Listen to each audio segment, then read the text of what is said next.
대검찰청 부장과 일선 고검장들이 13시간이 넘는 회의 끝에 한명숙 전 총리 수사팀의 위증 교사 의혹에 대해 혐의를 인정할 수 없다고 결론 내렸습니다.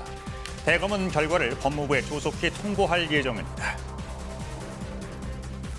미국 애틀랜타 연쇄 총격 사건으로 숨진 한인 여성 4명은 50대에서 70대로 힘겨운 이민 생활을 해온 것으로 알려졌습니다. 아시아계를 겨냥한 중어범죄를 규탄하는 목소리가 높아진 가운데 바이든 미 대통령이 애틀랜타를 찾아 대책을 논의하고 있습니다.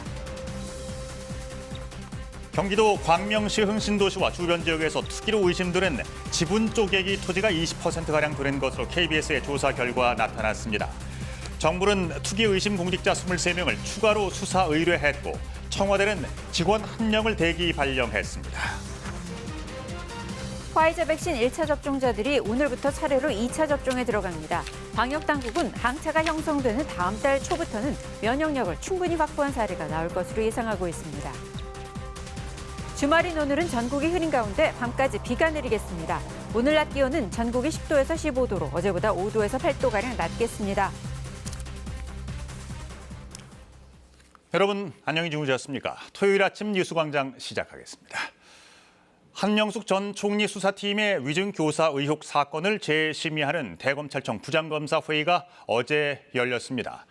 13시간이 넘는 마라톤 회의 결과 관련자들의 위증을 인정할 수 없다는 기존의 결론을 유지하기로 했습니다. 임종빈 기자입니다. 대검찰청이 한명숙 전 국무총리 재판에서의 모해 위증 의혹에 대해 혐의를 인정할 수 없다는 기존 판단을 유지했습니다. 어제 열린 대검 부장회의에서 참석자들은 모해 위증 의혹을 불기소 처분해야 한다고 다수결로 의결한 것으로 전해졌습니다.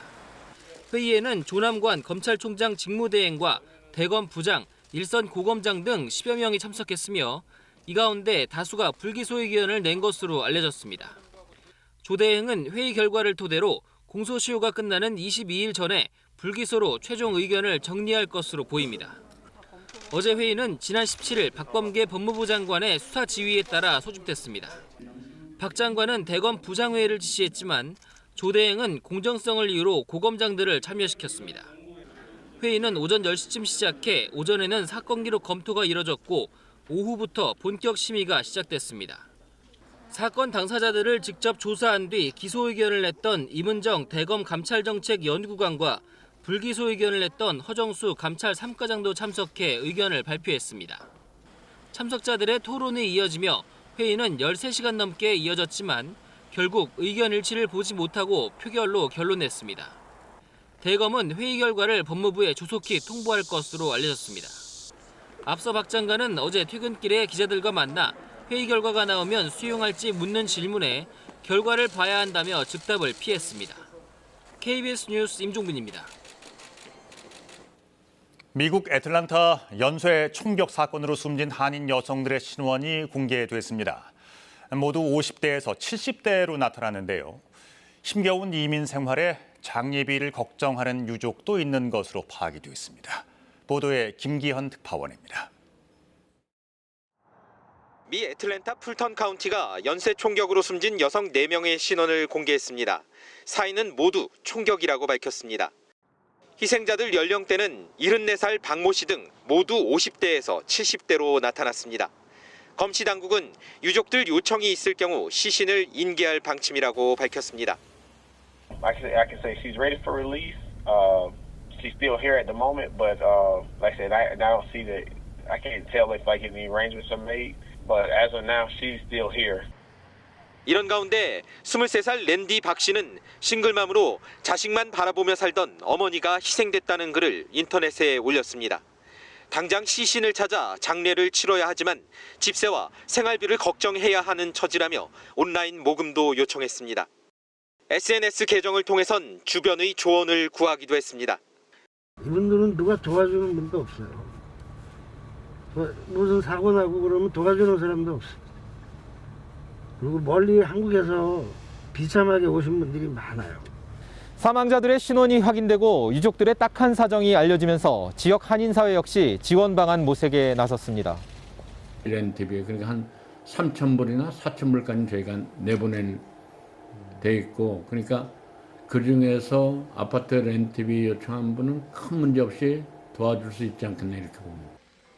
수십 년 미국 이민 생활을 서민으로 살았고 끝내 무차별 총격에 희생된 이들을 향한 안타까움이 도움의 손길로 이어지고 있습니다. 애틀랜타에서 KBS 뉴스 김기현입니다. 아시아계를 겨냥한 증오 범죄를 규탄하는 목소리가 미국 곳곳에서 높아가고 있습니다.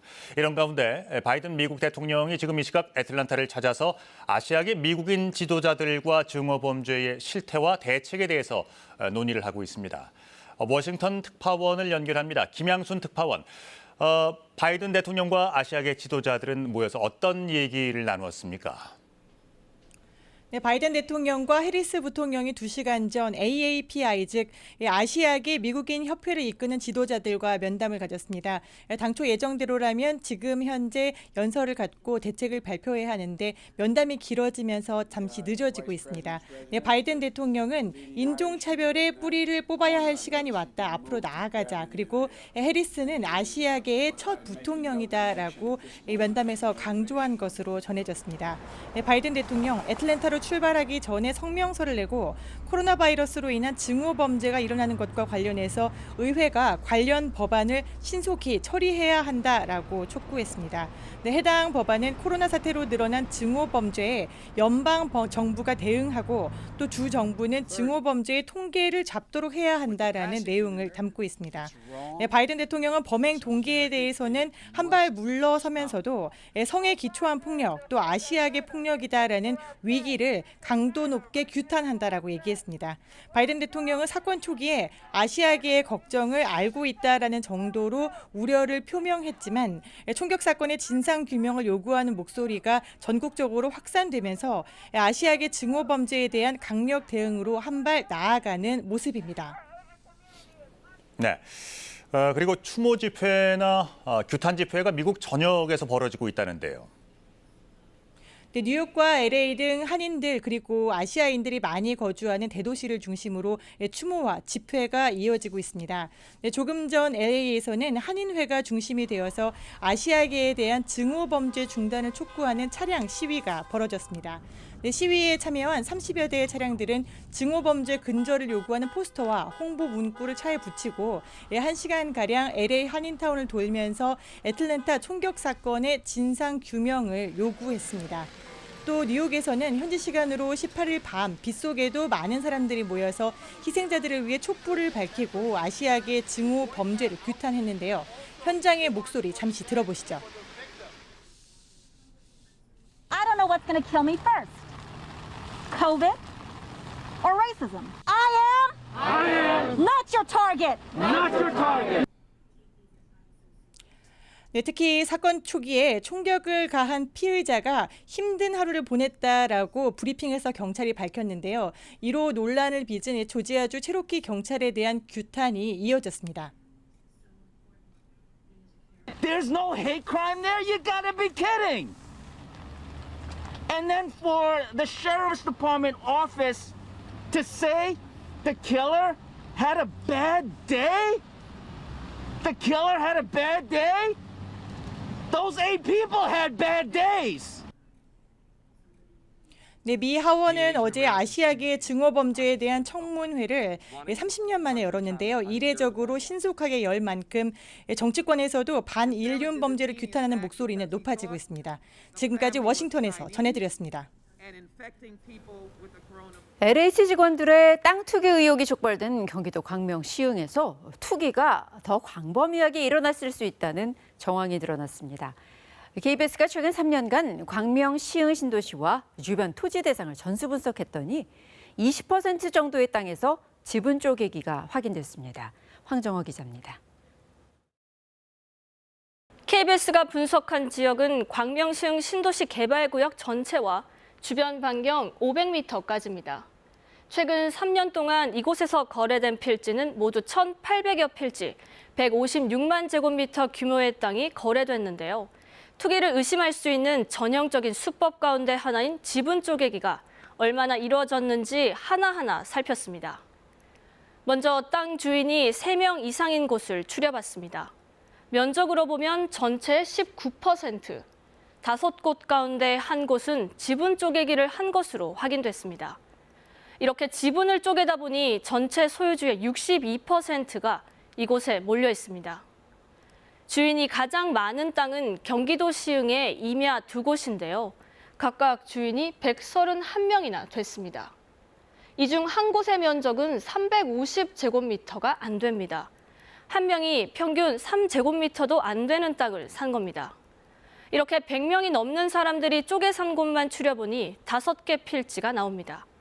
이른바 기획부동산이 개입됐을 개연성이 매우 큽니다. 게다가 모두 2019년과 지난해에 거래돼 투기 의혹을 받고 있는 LH 직원들이 산 시기와도 겹칩니다. 그럼 이 땅을 산 사람들은 과연 누구일까요? 86%가 광명 시흥 주민이 아닌 외지인으로 확인됐습니다. 경기와 서울 등 수도권 거주자가 가장 많고 충청, 영호남, 제주까지 전국에서 땅을 사들였습니다. 미국과 중국, 뉴질랜드 등 해외 거주자도 10명 넘게 나왔습니다. 상식적으로 생각해도 농지를 산 경우 직접 농사를 짓기 위해 샀다고 보긴 어려운 대목입니다. 이번엔 소유주를 나이별로 보겠습니다. 5, 60대가 절반이 넘어 가장 많았는데요. 눈에 띄는 건 10대도 18명이나 포함돼 있다는 겁니다. 이 가운데 8살 어린이도 있는데 임야 400여 제곱미터를 2년 전 123명의 어른과 쪼개서 산 걸로 돼 있습니다. 이 어린이 현재 주소지는 의정부입니다. 경찰은 광명 시흥지구에서 투기 의혹을 받고 있는 LH 전현직 직원 15명을 조사하고 있고 민병가 참여연대는 외진 30여 명의 땅 투기 의혹을 추가로 제기했습니다. 신도시 지구 내 과림동 일대만 들여다본 결과입니다.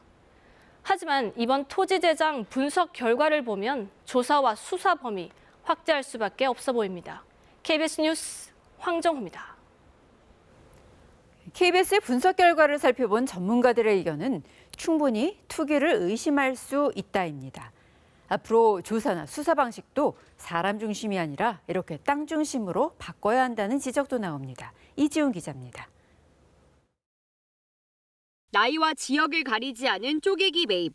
전문가들은 광명 시흥 일대에 기획부동산이 개입됐을 가능성이 있다고 입을 모았습니다. 100명이 협업을 해서 같이 농사를 짓는다는 것들은 뭐 상상하기 좀 어려운 것이고 아마도 기획부동산 같은 곳에서 투기 목적으로 쪼개기 분양을 한 것으로 보여집니다. 대출이자는 매달 몇백만 원씩 현금을 내야 되는 거기 때문에 아주 단기간 내에 신도시가 되고 그리고 수용을 당한다라든가 이런 정보가 없이는 그런 투자는 거의 불가능하다고. 이렇게 되면 그 부담은 신도시 입주자들에게 돌아갈 수밖에 없습니다. 전부 다 조성 원가에 반영이 되고 원가가 올라가게 되고 올라간 원가는 나중에 아파트 입주하는 사람들, 그 사람들이 비싸게 주고 들어가는 요인이 되거든요. 이 때문에 투기 세력을 제대로 골라내기 위해선 땅을 중심으로 조사나 수사가 이루어져야 한다는 의견이 나옵니다. 수사를 명단을 보고 하는 것이 아니라 수사는 땅 거래를 보고 해야 됩니다. 많은 사람들이 토지를 샀다든가 뭐 이런 부분에 있어서는 일단 그 거래가 영농 목적의 농지 구입이기보다는 투기 목적의 농지 구입을 하고 봐서 그 자금 출처라든가 영농 목적이었는지 이런 부분들을 철저히 조사할 필요가 있습니다. 재발 방지를 위해서는 불로소득을 차단할 수 있는 제도적 보완, 그리고 투기로 드러나면 차익 환수는 물론 강한 처벌이 뒤따른다는 사실을 명확히 하는 게 필요하다고 지적합니다. 이번 기회에 투기라는 걸 이제 어떻게 정의를 할 거고 어떤 것 정도면은 이제 처벌되는지를 명확하게 할 필요가 있는 거예요. 그러니까 아마 이제 참여연대나 민변에서 문제 제기를 할 때도 그런 것들이 없다라는 것들 제도적으로 이제 더 중요했었던 거라고 저는 생각하거든요. KBS 뉴스 이지윤입니다.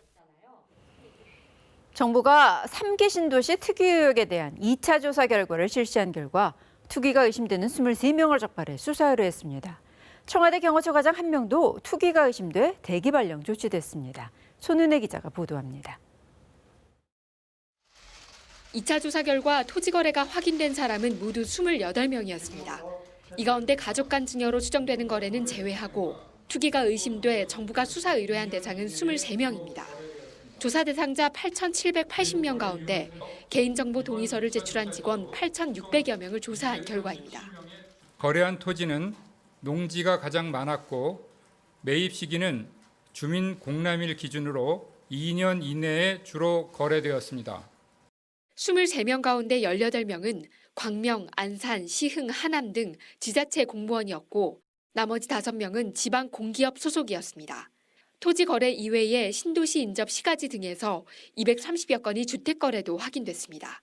정부는 개인정보 동의서를 제출하지 않은 127명에 대해서는 명단과 함께 관련 자료를 합동수사본부에 넘겼습니다. 청와대도 2차 전수조사 결과를 발표했습니다. 행정관 이하 전 직원과 배우자, 직계가족을 조사한 결과 4건의 신도시 관련 거래가 확인됐고 이 가운데 1건의 투기 의심 사례가 나왔습니다. 대통령 경호처 과장이 LH에 근무하는 형의 배우자 등 가족과 공동으로 2017년 3기 신도시 지역의 토지를 매입한 것으로 드러났습니다. 지난 16일 사실관계가 확인된 즉시 대기발령 조치했고 정부합동특별수사본부에 관련 자료를 전달할 예정입니다. 정부는 조사 착수 보름여 만에 3기 신도시 등 8개 지역의 투기 의혹 조사를 마쳤습니다. 하지만 가족명의나 차명 거래를 걸러내지 못했다는 점은 한계로 지적됩니다. KBS 뉴스 손은혜입니다. 편안한 주말 아침 보내고 계신가요? 오늘은 전국에 봄비가 내립니다. 지금 레이더 영상을 살펴보면 충청 이남 지역뿐만 아니라 수도권에도 비가 내리기 시작했습니다. 앞으로 경남 남해안 지역에는 10에서 30mm, 제주도와 전남, 영남 지역은 5에서 20, 강원 영동과 충청, 전북에는 5에서 10mm, 서울을 비롯한 수도권과 강원 영서 지역에는 5mm 미만의 비가 내리겠습니다. 비는 오후에 서쪽 지역부터 점차 그치기 시작해서 밤이면 대부분 그치겠습니다. 일요일인 내일은 전국에 강한 바람이 불 텐데요. 일부 지역에는 산발적으로 빗방울이 떨어지는 곳도 있겠습니다. 오늘 비가 내리면서 대기 확산이 원활해서 미세먼지 농도는 보통에서 좋음 수준 보이겠습니다. 현재 기온 살펴보겠습니다. 구름이 이불 역할을 해주면서 아침 기온이 크게 떨어지지 않았습니다. 어제와 비슷한데요. 서울이 12.2도, 광주 9.3도 가리키고 있습니다. 한낮에는 서울이 12도, 강릉 12도, 대전 12도, 광주와 울산 14도로 어제보다 4도에서 7도가량 기온이 낮겠습니다. 바다의 물결은 제주 해상에 풍랑주의보가 발효 중인 가운데 제주와 남해상에서 최고 4m까지 거세게 일겠습니다. 다음 주에는 대체로 맑은 날씨가 이어지겠지만 일교차는 크게 벌어지겠습니다. 날씨 정보 전해드렸습니다. 내부 정보를 이용해서 3기 신도시 예정지에 투기를 한 의혹이 있는 LH 직원들이 어제 경찰에 출석해서 조사를 받았습니다. 경찰은 개발 정보를 어떤 식으로 유출해서 투기에 악용했는지 규명하는 데에 수사력을 집중하고 있습니다. 보도에 김재현 기자입니다. 참여연대와 민변이 의혹을 제기한 지 17일 만에 이루어진 첫 소환 조사. 소환 대상자 3명 중 가장 눈에 띄는 건 이른바 강 사장으로 불리던 LH 직원 강모 씨입니다. 이번 사태의 핵심 인물인 강 씨는 현재까지 입건된 LH 전현직 직원 15명 가운데서도 가장 먼저 광명 시흥 토지를 매입했고 그 규모도 가장 큰 것으로 파악된 인물입니다. 어제 오전 9시 50분쯤 경기 남부청에 도착한 강 씨는 8시간 동안 조사를 받고 오후 6시쯤 청사를 나왔습니다. 혐의 인정하셨습니까? 네, 상식이 답변했습니다. 땅을 그렇게 많이 사서 뭐 하려고 하셨습니까? 내부 정보 이용하신 거 인정하셨습니까? 강 씨는 혼자 혹은 LH 직원들과 땅을 매입한 것은 물론 시흥 광명 3기 신도시 발표 한 달 전인 지난 1월엔 과천의 지인들과 신도시 예정지 바로 옆 민간 개발이 유력한 지역 토지를 매입했습니다. 또 같은 날 이 지인들은 가족들을 동원해 시흥 과림동의 땅을 사들이기도 했습니다. 강 씨와 함께 소환된 LH 직원 2명은 전주 시민 수십 명과 함께 광명에 집단 투기했다는 의혹에 연루된 인물들로 확인됐습니다. 전주에 사는 LH 직원과 지인 등은 2017년부터 거주지와 200km 정도 떨어진 광명시 노온사동의 땅을 사들였습니다. 정부합동특별수사본부는 오늘과 내일 주말 사이에도 아직 조사를 받지 않은 피의자 12명에 대한 소환 조사를 이어갈 예정입니다. KBS 뉴스 김재현입니다.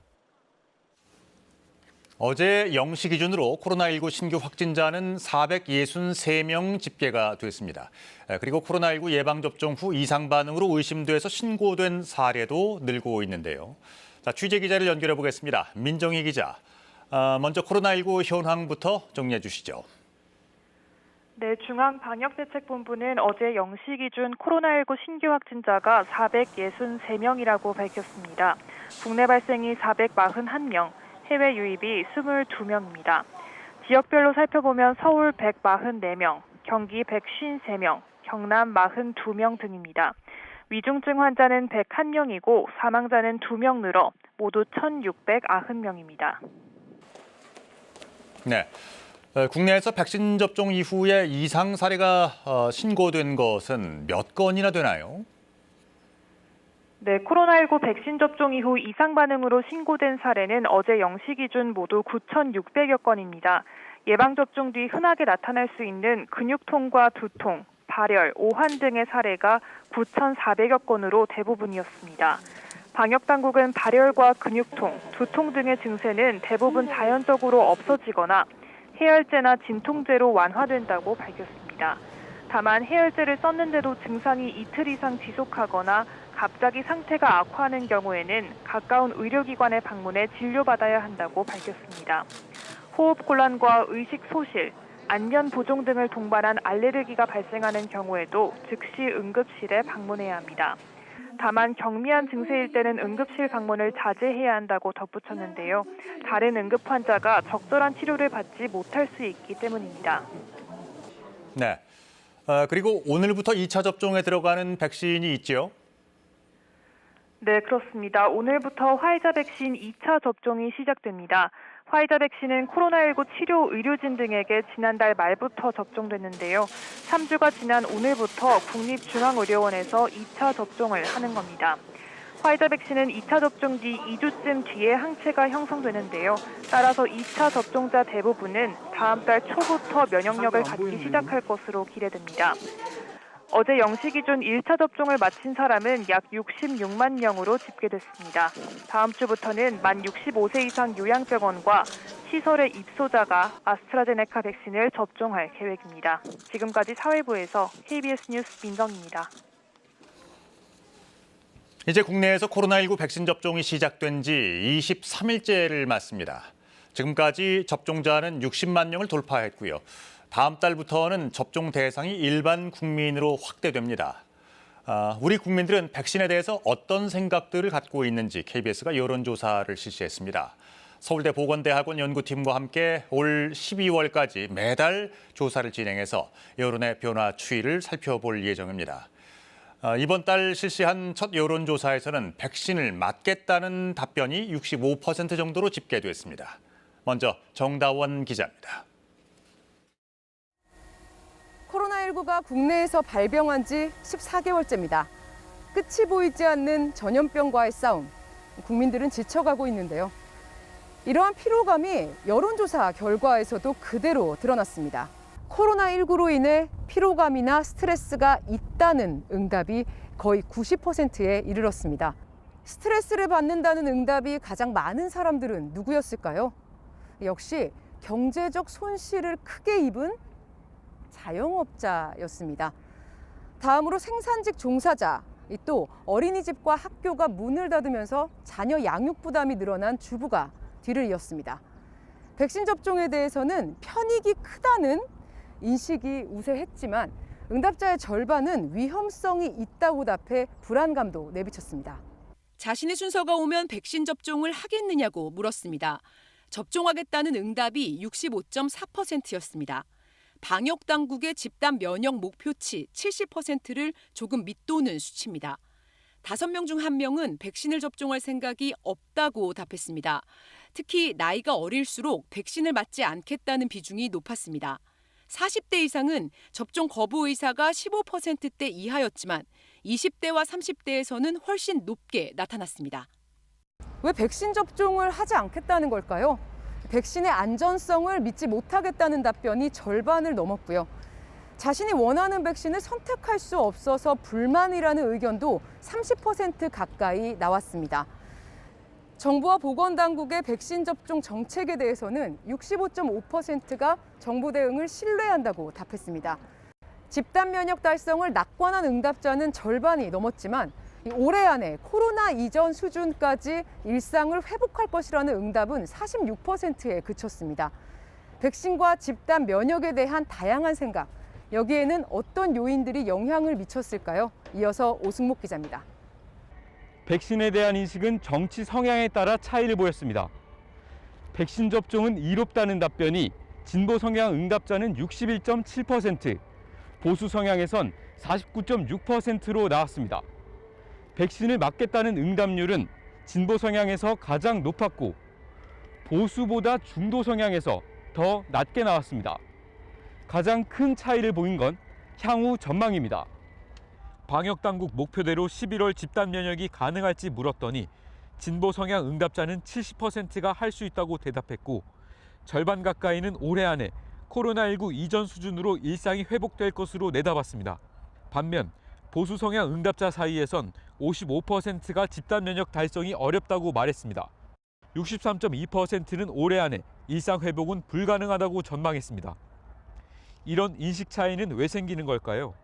집단 면역을 낙관하거나 비관하는 이유를 한 단어로 답해달라 했더니 모른다는 답변이 압도적으로 많았습니다. 정책에 대한 신뢰가 이런 개인의 접종 의향은 물론이고 이 집단 면역이라고 하는 중차대한 목표 달성을 낙관하는 전망에도 영향을 준다라는 점이 큰 것 같습니다. 즉 정부는 더욱더 신뢰성에 기반한 정책과 소통을 해야 한다는 것입니다. 하지만 정치 성향에 관계없이 응답자 83%가 백신 접종은 모두가 감당할 책임으로 봤습니다. 개인의 선택이란 시각이 비등하게 많았던 미국 조사 결과와는 대조적입니다. 안 하면 벌을 받는다는 그런 징벌적인 권위주의라기보다는 함께 했을 때 효과가 있고, 예를 들면 마스크 쓰기 때부터, 그리고 함께 하면은 서로를 보호해 줄 수 있다라고 하는 그 규범이 긍정적으로 자리 잡은 것으로 볼 수 있지 않을까라는. 접종 순서에 대해선 지금의 방식에 대체로 동의했습니다. 오는 23일 대통령 접종이 예정돼 있죠. 지금의 접종 순서에 동의하지 않는 응답자에게 물었더니 대통령 등 사회 지도층이 먼저 맞아야 한다는 답이 가장 많았고, 이어 경찰, 소방, 군인 등 사회 안전을 책임지는 공무원이나 학교 교사 등이 먼저라고 답했습니다. 이번 조사는 KBS가 K스탯 리서치에 의뢰해 지난 5일부터 7일까지 전국 만 18세 이상 남녀 1,072명을 대상으로 온라인 설문조사로 실시했으며 95% 신뢰 수준에서 표본 오차는 플러스 마이너스 2.99%포인트입니다. KBS 뉴스 오승목입니다. 서울구치소에 수감되고 있는 이재용 삼성전자 부회장의 충수가 터져서 응급수술을 받은 것으로 알려졌습니다. 이 부회장은 어제 저녁 서울구치소에서 삼성서울병원으로 이송돼 응급수술을 받은 것으로 전해졌습니다. 흔히 맹장염이라고 알려져 있는 이 충수염은 오른쪽 옆구리에 심한 통증을 유발하며 방치될 경우 복막염 등으로 확산될 수 있습니다. 경찰이 시위대를 향해 마구잡이 발포를 이어가고 있는 미얀마에서는 이제 민주화 평화 시위는 사라지고 참혹한 유혈 진압만 이어지고 있습니다. 현재 우리 교민들 삶의 터전을 떠나지도 못하고 힘든 하루하루를 이겨내고 있는데요. 방콕에서 김원장 특파원의 보도입니다. 양곤의 한국 공장들이 태극기를 달았습니다. 중국계 공장들의 방어가 이어지면서 한국 공장이라는 것을 보여주기 위해서입니다. 도심 곳곳에선 여전히 유혈 진압이 계속되고 있습니다. 교민들이 많이 사는 양곤 노스오클라파의 한 식당에 군인들이 들어와 주민을 마구 폭행합니다. 실제 어제 미얀마 교민들의 단체 SNS에는 무장군인 10여 명이 들어와 가게 문 닫고 숨죽이며 숨어 있다는 글이 올라오기도 했습니다. 이 지역의 시위대는 플랑타야 타운십 주민이 한 명 사망할 때마다 중국계 공장 하나가 잿더미가 될 것이라는 경고성 현수막을 들고 다니며 군경 중국 측의 SNS를 인용하여 경고했었습니다. 군경이 고교생을 붙잡아 가슴에 총을 겨누고 있습니다.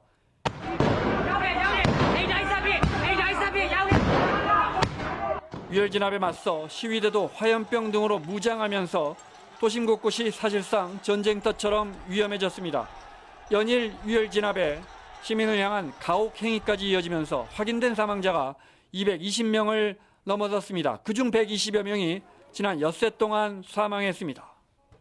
미얀마 주재 한국 대사관은 계엄령 선포로 사법권이 군으로 이양돼 정식 재판 없이 군법의 한 번으로 판결을 받는다며 교민들의 주의를 거듭 당부했습니다. 미얀마 군정은 동영상 확산을 막기 위해 거의 모든 인터넷을 막고 있습니다. 시민들은 와이파이까지 막힐 것을 대비해 라디오 방송사 연락처를 공유하고 있습니다. 군정이 잇따라 언론사를 폐간시키면서 미얀마는 사실상 허가받은 민간신문사가 없는 나라가 됐습니다. 방콕에서 KBS 뉴스 김원장입니다. 부산시장 보궐선거에서는 LCT 특혜 거래 관련 의혹이 뜨거운 이슈로 떠올랐습니다. 민주당 측은 박형준 국민의힘 후보가 보유한 LCT 아파트 2채에 대해 재산 내역을 모두 투명하게 공개할 것을 촉구했습니다. 이에 대해 국민의힘 측은 정상 거래였다고 해명하고 흑색 선전을 자제해달라고 요구했습니다. 노준철 기자가 보도합니다. 국민의힘 박형준 후보 가족은 해운대 LCT 아파트를 2채 소유하고 있습니다. 둘 중 한 채는 박 후보 부부가 아들에게서 샀습니다. 가족 간 거래입니다. 더불어민주당은 한 가족이 LCT 바로 위아래층 아파트를 어떻게 사들일 수 있었는지, 또 가족 간 거래에서 왜 웃돈을 줬는지 따져 물었습니다. 특히 웃돈을 2, 3억 원 더 주는 선에서 가격이 형성됐던 거래 당시 값을 내려 적은 다운 거래로 편법 계약한 것 아니냐는 의혹도 제기했습니다. 또 예비 후보로 등록할 때와 선관위에 신고한 주소가 왜 다른지도 물었습니다. 아파트를 산 돈은 언제, 어디서 어떻게 마련했는지 재산을 투명하게 공개해 의혹을 해명하라고 촉구했습니다. LCT 건설 과정에서의 부정부패와 정경유착, 그리고 분양 과정에서의 여러 가지 의혹들에 대해서 낱낱이 시민과 국민들께 진실이 밝혀지기를 바랍니다.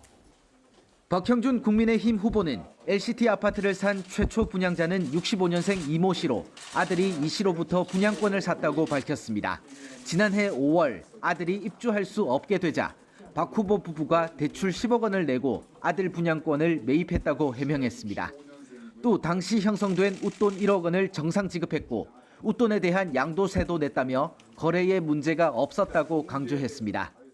불법, 비리, 특혜가 있었느냐 하는 것이 본질입니다.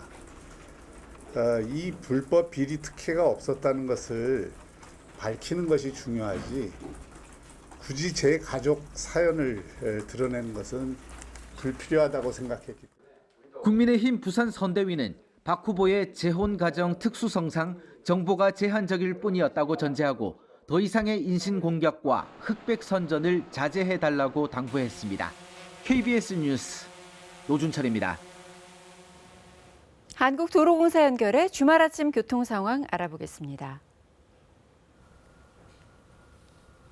보통 비가 오는 주말에는 나들이 가는 차들이 많지 않습니다. 전국 곳곳 비 소식이 있는 오늘 고속도로 교통량은 지난 주말에 비해 줄어서 다소 혼잡 수준을 보이겠는데요. 그래도 오늘 외곽 방향으로 가신다면 오전 11시 때는 피하시는 게 좋겠습니다. 혹시 평소에 호남선을 자주 이용하시나요? 오는 22일 월요일부터 12월까지 평일에 작업이 예정돼 있는 구간이 있는데요. 호남고속도로 정읍나들목과 김제나들목, 서순천과 고서분기점 사이입니다. 평일 오전 8시에서 저녁 6시까지 양방향 한 개 차로를 막고 개량 공사를 할 예정이라 미리 참고해 주셔야겠습니다. 이 시각 고속도로 상황은 대체로 괜찮은데 서해안고속도로 서울 방향 화성휴게소와 비봉 사이는 하위 차로에서 작업이 진행 중이고 수도권 제1순환선 판교에서 일산 쪽은 김포 진출로 쪽에서 승용차 관련 사고가 났습니다. 경부선은 전 구간 수월하게 지나고 있습니다. 네, 전좌석 안전띠 잊지 마시고요. 고속도로 교통방송이었습니다. 앞서 비가 내려서 도로가 젖어 있는 모습을 보셨죠? 지금 충청 이남 지역과 수도권을 중심으로는 비가 내리고 있습니다. 오전 중에 이 비는 전국으로 확대될 텐데요. 앞으로 경남 해안 지역에는 10에서 30mm, 남부지방과 제주에는 5에서 20mm, 강원 영동과 충청, 전북과 울릉도, 독도에는 5에서 10mm, 서울을 비롯한 수도권과 강원 영서 지역에는 5mm 미만의 비가 내리겠습니다. 이 비는 오후에 서쪽 지역부터 점차 그치기 시작해서 밤이면 대부분 그치겠습니다. 일요일인 내일은 전국에 바람이 강하게 불겠습니다. 또 일부 지역에는 산발적으로 빗방울이 떨어지기도 하겠습니다. 오늘 비가 내리지만 대기 확산은 원활해서 미세먼지 농도는 보통에서 좋음 수준까지 나타나겠습니다. 현재 기온 살펴보겠습니다. 어제 아침과 기온이 비슷한데요. 서울이 12.2도, 대구 9.7도, 전주는 10.1도 가리키고 있습니다. 한낮에는 어제보다 4도에서 7도가량 기온이 낮겠습니다. 서울 12도, 안동과 대전 12도, 전주와 대구는 13도 예상됩니다. 날씨 정보 전해드렸습니다. 한명숙 전 총리 수사팀의 위증 교사 의혹 사건을 재심의하는 대검찰청 부장검사 회의가 어제 열렸습니다. 13시간이 넘는 마라톤 회의 결과 관련자들의 위증을 인정할 수 없다는 기존의 결론을 유지하기로 했습니다. 임종빈 기자입니다. 대검찰청이 한명숙 전 국무총리 재판에서의 모해 위증 의혹에 대해 혐의를 인정할 수 없다는 기존 판단을 유지했습니다. 어제 열린 대검 부장회의에서 참석자들은 모해 위증 의혹을 불기소 처분해야 한다고 다수결로 의결한 것으로 전해졌습니다. 회의에는 조남관 검찰총장 직무대행과 대검 부장, 일선 고검장 등 10여 명이 참석했으며 이 가운데 다수가 불기소 의견을 낸 것으로 알려졌습니다. 조 대행은 회의 결과를 토대로 공소시효가 끝나는 22일 전에 불기소로 최종 의견을 정리할 것으로 보입니다. 어제 회의는 지난 17일 박범계 법무부 장관의 수사 지휘에 따라 소집됐습니다. 박 장관은 대검 부장회의를 지시했지만 조 대행은 공정성을 이유로 고검장들을 참여시켰습니다. 회의는 오전 10시쯤 시작해 오전에는 사건 기록 검토가 이뤄졌고 오후부터 본격 심의가 시작됐습니다. 사건 당사자들을 직접 조사한 뒤 기소 의견을 냈던 임은정 대검 감찰정책연구관과 불기소 의견을 냈던 허정수 감찰 3과장도 참석해 의견을 발표했습니다. 참석자들의 토론이 이어지며 회의는 13시간 넘게 이어졌지만 결국 의견 일치를 보지 못하고 표결로 결론냈습니다. 대검은 회의 결과를 법무부에 조속히 통보할 것으로 알려졌습니다. 앞서 박 장관은 어제 퇴근길에 기자들과 만나 회의 결과가 나오면 수용할지 묻는 질문에 결과를 봐야 한다며 즉답을 피했습니다. KBS 뉴스 임종근입니다. 국민의힘 오세훈 후보와 국민의당 안철수 후보는 어제 각각 후보 등록을 마쳤습니다. 단일화를 놓고 양측이 하루 종일 들썩였는데요. 여론조사 방식을 두고 맞서던 오세훈, 안철수 두 후보가 서로 자신이 양보하겠다고 나선 것입니다. 협상이 언제 어떻게 재개될지는 아직 정해지지 않았습니다. 김수연 기자입니다. 먼저 통 큰 양보를 꺼낸 건 국민의당 안철수 후보였습니다. 김종인 위원장과 오세훈 후보가 요구한 단일화 방식을 수용하겠습니다. 여론조사 문항은 민주당 박영선 후보와의 경쟁력을 묻는 것으로 하고 조사 방식은 유선 전화조사를 포함하자는 국민의힘 제안을 수용하겠다는 거였습니다. 하지만 국민의힘은 반발했습니다. 말로만 수용한다고 했지 실제로는 공식 입장을 받아들인 게 아니란 거였습니다. 경쟁력 부분은 받겠다. 그러니까 적합도는 어디로 사라져버렸어요 또 그새. 그러니까 뭘 받은 게 아닙니다. 2시간 뒤 후보 등록을 마친 안 후보가 다시 국회로 왔습니다. 이번엔 어떤 제안이라도 다 받겠다고 했습니다. 김종인, 오세훈 두 분이 요구하는 내용이 무엇인지 구체적으로 말씀해 주십시오. 원하는 대로 모두 수용해 드리겠습니다. 같은 시각 후보 등록을 마친 오 후보는 자신이 양보하겠다며 국민의당이 요구해왔던 무선전화 100% 여론조사를 수용하겠다고 했습니다. 제가 양보하고 전격 수용하겠다는 것입니다. 이 결정은 또 하나의 바보 같은 결정이 될지도 모르겠습니다. 이후 국민의당 협상단이 국민의힘을 찾았는데 감정의 골은 여전했습니다. 양측은 선거운동이 시작되는 25일 전, 즉 24일까지로 단일화 시한을 다시 설정했습니다. KBS 뉴스 김수연입니다. 한편 더불어민주당은 국민의힘 오세훈 후보를 향해서 배우자와 처가의 내곡동 땅에 대한 해명이 계속 바뀌고 있다며 공세를 집중했습니다. 박영선 후보는 시장에 당선되면 서울 시민 모두에게 10만 원의 재난 위로금을 지급하겠다는 공약을 발표했습니다. 계현우 기자입니다. 더불어민주당은 국민의힘 오세훈 서울시장 후보가 부인과 처가가 내곡동 땅을 보상받는 과정에서 손해를 봤다는 주장을 반격했습니다. 마치 이명박 전 대통령이 본인 실소유로 판결난 다스와 관련해 거짓말을 했던 것과 똑같다고 했습니다. 36억 5천만 원의 보상이 이익이 아니고 손해라고 우기는 오세훈 후보의 별나라 사고를 도저히 이해할 수가 없습니다. MB 아바타 오세훈. 일찌감치 후보 등록을 한 박영선 후보는 공약 발표에 집중했습니다. 서울 시민 모두의 재난위로금 10만 원을 6개월 내 소멸되는 디지털 화폐로 지급하겠다고 했습니다. 방역 조치가 오랫동안 지속되어 왔고 누적된 고통이 컸습니다. 소상공인 경제에 기여할 수 있도록 하면 물론 서울시 경제 활력에 도움이 될 것입니다. 블록체인 기술을 활용하면 시민 소비 성향도 파악할 수 있어 정책 수립에 도움이 될 거라고 설명했습니다. 여기에 드는 예산을 1조 원이라고 했는데 지난해 서울시 세입이 예상보다 많아 1조 3천억 원 정도의 재정 여력이 있다고 했습니다. 이에 국민의힘은 지난 총선 때와 마찬가지로 선거용 현금 살포가 또다시 시작됐다며 정책과 비전으로 당당하게 승부하라고 비판했습니다. 한편 박 후보 캠프에선 박원순 전 시장 성추행 피해자를 피해 호소인이라 지칭해 논란이 된 남인순 의원 등 3명이 그제 직을 내려놨습니다. 박 후보는 피해자 회견에 대해 정치적 의도가 있다며 선관위에 신고가 접수된 것에 대해 사과를 통해 진심을 전달하고 용서받겠다는 것이 입장이라고 답했습니다. KBS 뉴스 개헌우입니다. 국민의힘 오세훈 후보는 내곡지구 개발은 주택국장 전결 사안으로 과정을 전혀 몰랐다는 입장입니다. KBS가 당시에 주택국장을 접촉했는데요. 해당 국장은 내곡지구 개발에 대해 오세훈 당시 시장에게 한 차례도 보고하지 않았다고 말했습니다. 송명희 기자입니다.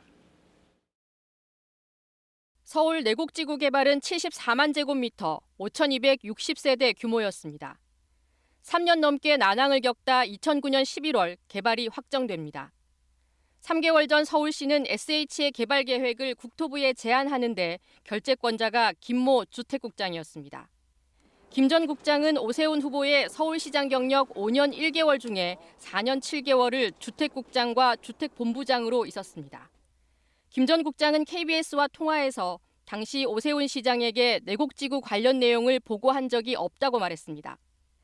2007년 4월 개발 면적을 5만 제곱미터 늘릴 때도, 환경부 반대로 사업 자체가 기로에 처했을 때도, 임대주택 사업의 철회와 보금자리 주택 사업으로의 전환, 그리고 이를 제한할 때도 시장에게 보고하지 않았다고 말했습니다. 모두 보고 없이 결정한 이유를 묻자 SH가 추진하는 사업이고 지구 지정이 되지 않은 상태에서는 시장에게 보고할 사안이 아니었다고 말했습니다. 김 전 국장은 간부회의와 업무보고 등에서도 내곡지구 관련 내용은 언급된 적이 없었다고 밝혔습니다. 그러면서 박원순 전 시장도 그런 보고는 받지 않았을 것이라고 덧붙였습니다. KBS가 확인한 오세훈 후보가 2006년 7월 서울시장으로 취임할 당시 서울시 전결사무 처리규칙, 택지개발과 관련해 개발 예정지구 지정 방침은 시장 결재, 예정지구의 경미한 변경 등은 실국장 전결로 돼 있습니다. 서울시 부시장과 구청장 등을 지냈던 민주당 의원들은 김 전 국장의 해명이 납득되지 않는다는 반응을 나타내고 있습니다. KBS 뉴스 송명입니다. 지금까지 코로나19 백신 1차 접종을 받은 사람이 66만여 명에 달하는 가운데 오늘부터는 지난달 말 화이자 백신을 접종한 코로나19 의료진부터 2차 접종을 받습니다. 앞서 유럽에선 아스트라제네카 백신 접종 후 피가 굳은 덩어리, 혈전 생성 보고가 잇따랐는데요.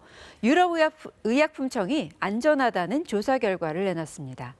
이에 우리 방역당국은 아스트라제네카 접종을 계획대로 진행하겠다는 입장을 거듭 밝혔습니다. 양민철 기자의 보도입니다.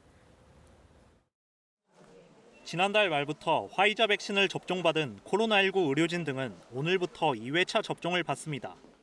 화이자 백신의 1, 2차 접종 간격은 3주로 2차 접종을 마치면 2주쯤 뒤에 항체가 형성됩니다. 이에 2차 접종자 대부분은 다음 달 초부터 면역력이 생길 것으로 기대됩니다. 앞으로 상당 기간 코로나19로 인한 중증이나 사망 위험으로부터 자유로울 수 있는 인구 집단이 우리나라에도 점점 확보가 됩니다. 만 65세 이상의 요양병원과 시설 입소자, 종사자는 다음 주부터 아스트라제네카 백신을 접종받게 됩니다.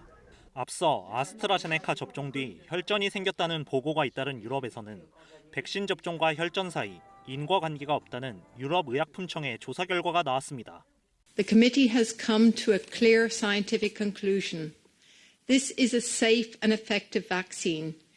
다만 매우 드물게 혈액 응고장애 보고가 있는 만큼 이에 대해 추가 검토가 필요하다는 단서를 달았습니다. 이 같은 조사 결과에 독일과 프랑스, 이탈리아 등은 접종을 재개하기로 했습니다. 우리 방역당국도 아스트라제네카 백신을 계획대로 접종한다고 거듭 확인했습니다. 혈전에 대한 혈액 응고 장애에 대해서는 감시도 강화하고 또 관련된 전문가 위원회를 만들어서 심층적으로 분석하도록 하겠습니다. 다만 앞서 국내에서 보고된 혈전 발생 사례 2건은 이번 주말 중 예방접종 전문위원회를 열어 면밀히 검토하기로 했습니다. 또 이번 위원회 회의에서는 세계보건기구와 유럽의약품청의 혈전 관련 평가 사항도 함께 논의합니다. KBS 뉴스 양민철입니다. 앞으로 백신 접종자는 크게 늘어날 텐데요. 백신 접종 뒤 열이 나는 등의 이상 반응 의심 신고도 이어지고 있는데 앞으로는 이 수가 더 증가할 것으로 보입니다.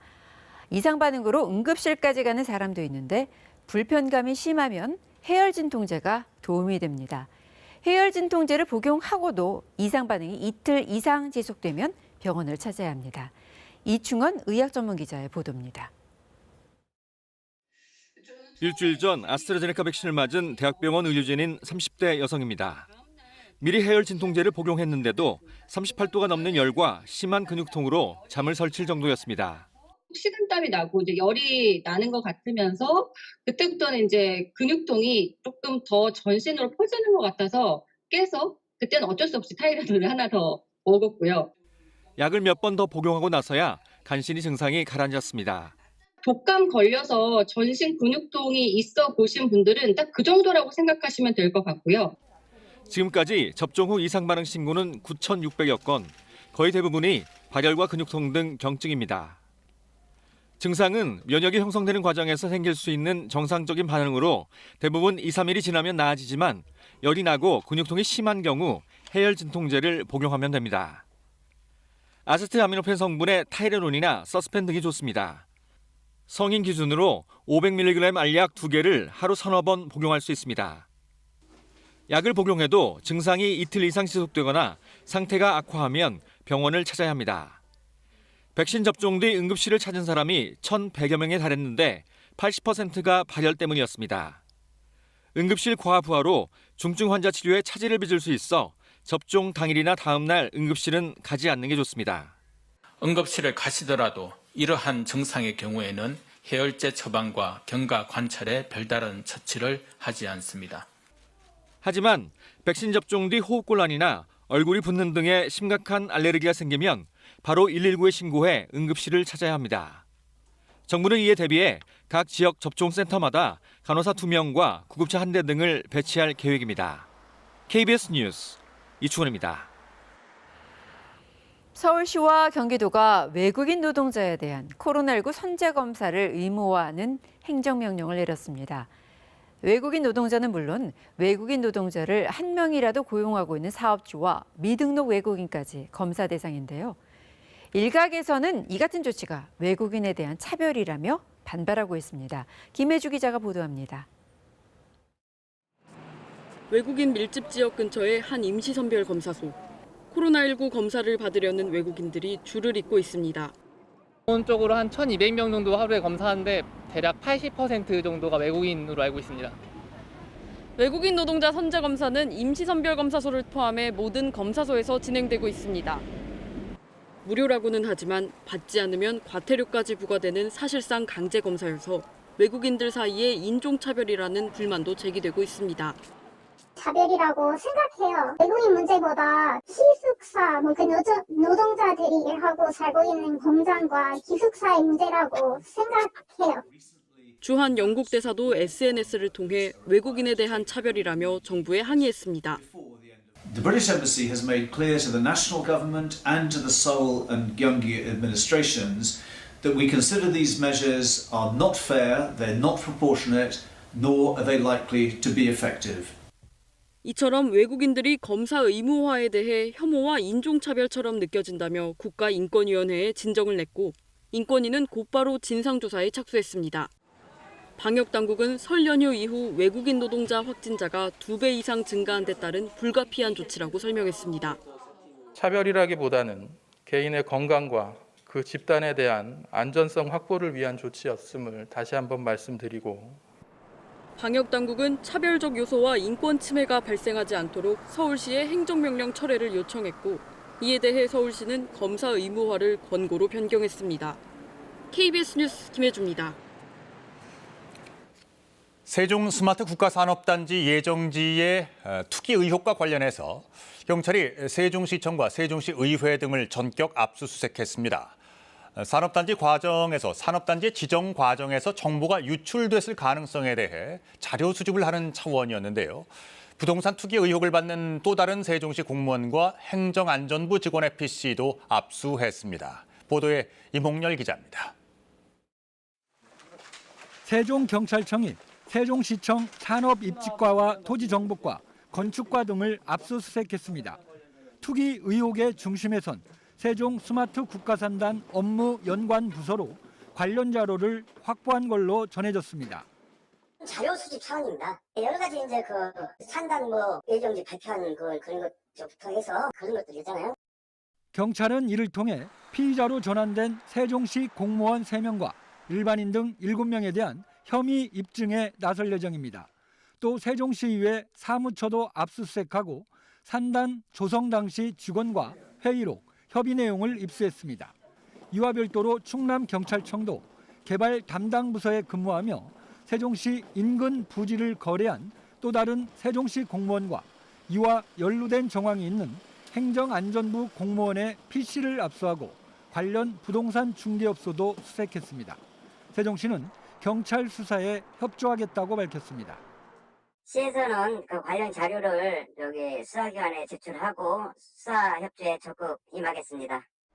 세종시가 자진 신고자 외에 공무원 투기는 없었다는 자체 조사 결과를 밝혔지만 투기 혐의를 받는 공무원들이 더 늘어날 조짐이 보이자 당혹감을 감추지 못하고 있습니다. KBS 뉴스 임홍열입니다.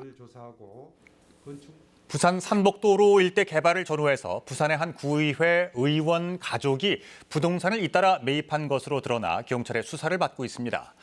KBS의 취재 결과 이 구의원이 살고 있는 건물이 무허가인 것으로 확인돼서 관할구청은 조사에 착수했습니다.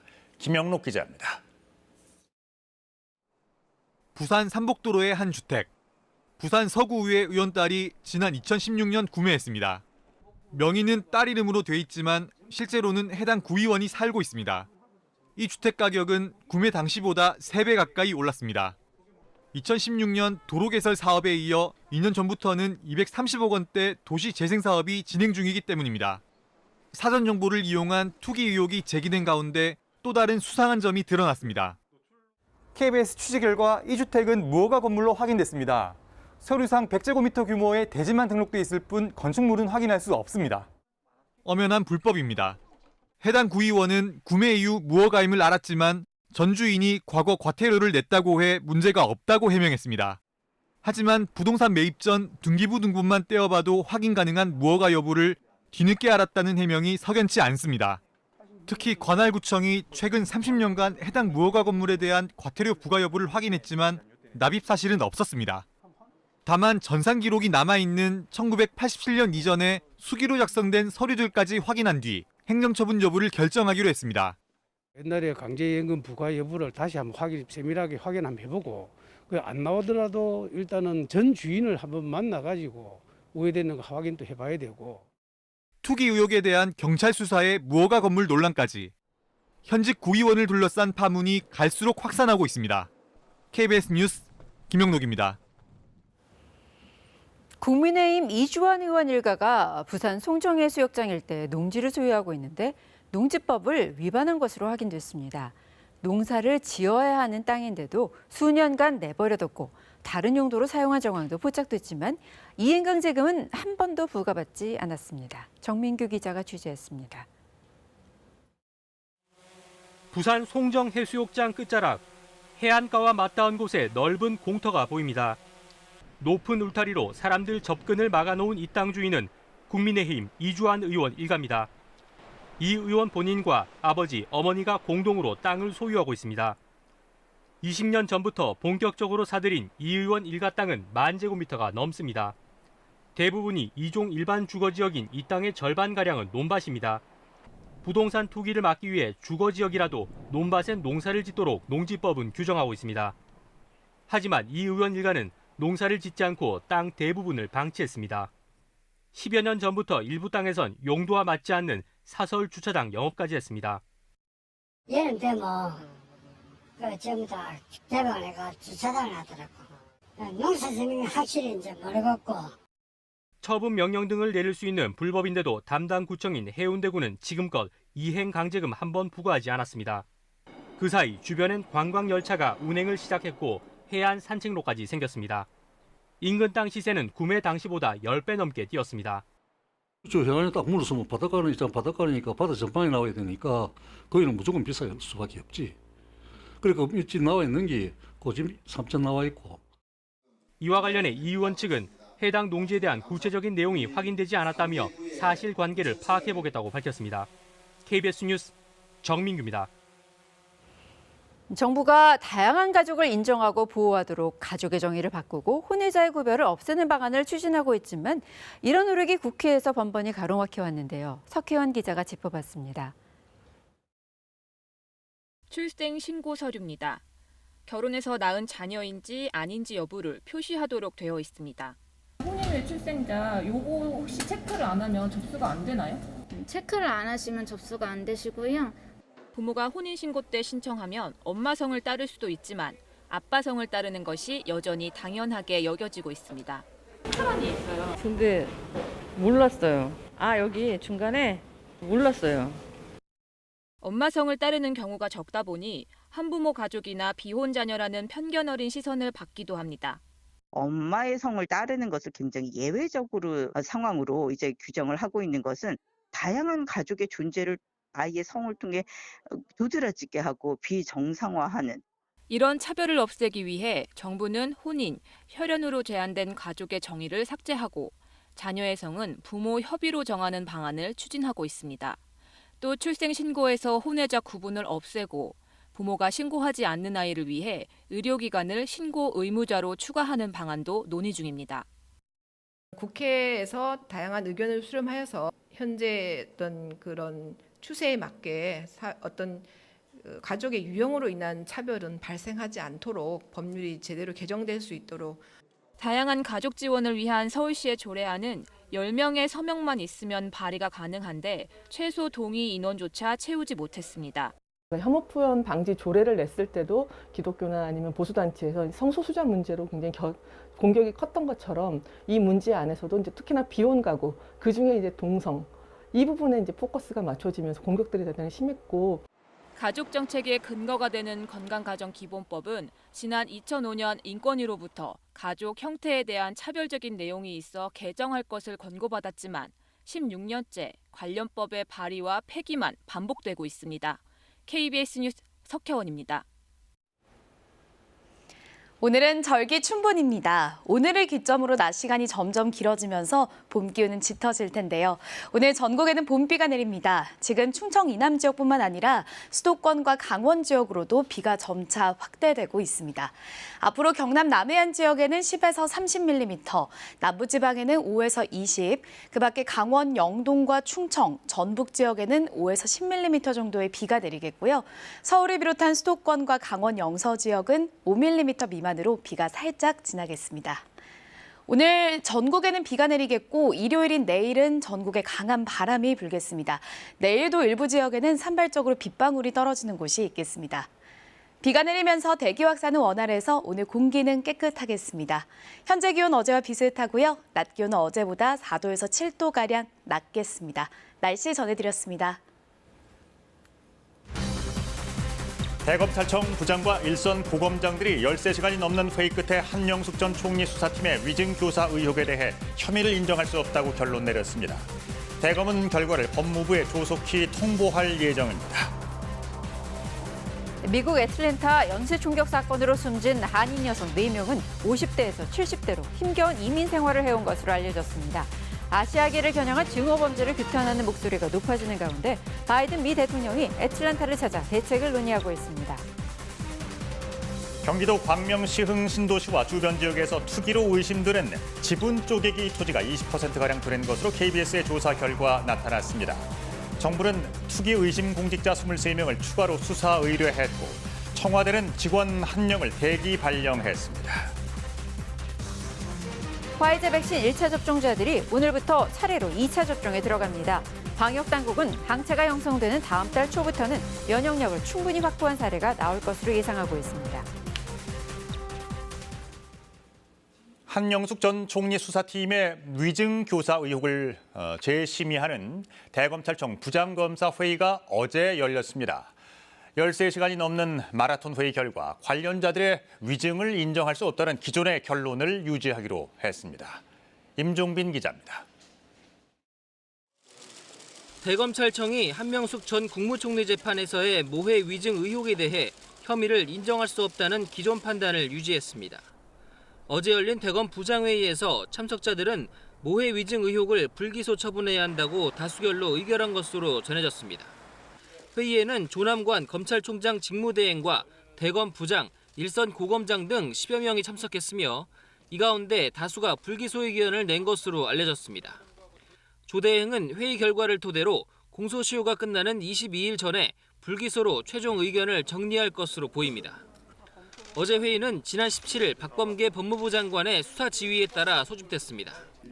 박 장관은 대검 부장회의를 지시했지만 조 대행은 공정성을 이유로 고검장들을 참여시켰습니다. 회의는 오전 10시쯤 시작해 오전에는 사건 기록 검토가 이뤄졌고 오후부터 본격 심의가 시작됐습니다. 사건 당사자들을 직접 조사한 뒤 기소 의견을 냈던 임은정 대검 감찰정책연구관과 불기소 의견을 냈던 허정수 감찰 3과장도 참석해 의견을 발표했습니다. 참석자들의 토론이 이어지며 회의는 13시간 넘게 이어졌지만 결국 의견 일치를 보지 못하고 표결로 결론냈습니다. 대검은 회의 결과를 법무부에 조속히 통보할 것으로 알려졌습니다. 앞서 박 장관은 어제 퇴근길에 기자들과 만나 회의 결과가 나오면 수용할지 묻는 질문에 결과를 봐야 한다며 즉답을 피했습니다. KBS 뉴스 임종빈입니다. 미국 애틀랜타 연쇄 충격 사건으로 숨진 한인 여성들의 신원이 공개됐습니다. 모두 50대에서 70대인 것으로 나타났는데요. 힘겨운 이민 생활에 장례비를 걱정하는 유족도 있는 것으로 파악이 됐습니다. 보도에 김기현 특파원입니다. 미 애틀랜타 풀턴 카운티가 연쇄 총격으로 숨진 여성 4명의 신원을 공개했습니다. 사인은 모두 총격이라고 밝혔습니다.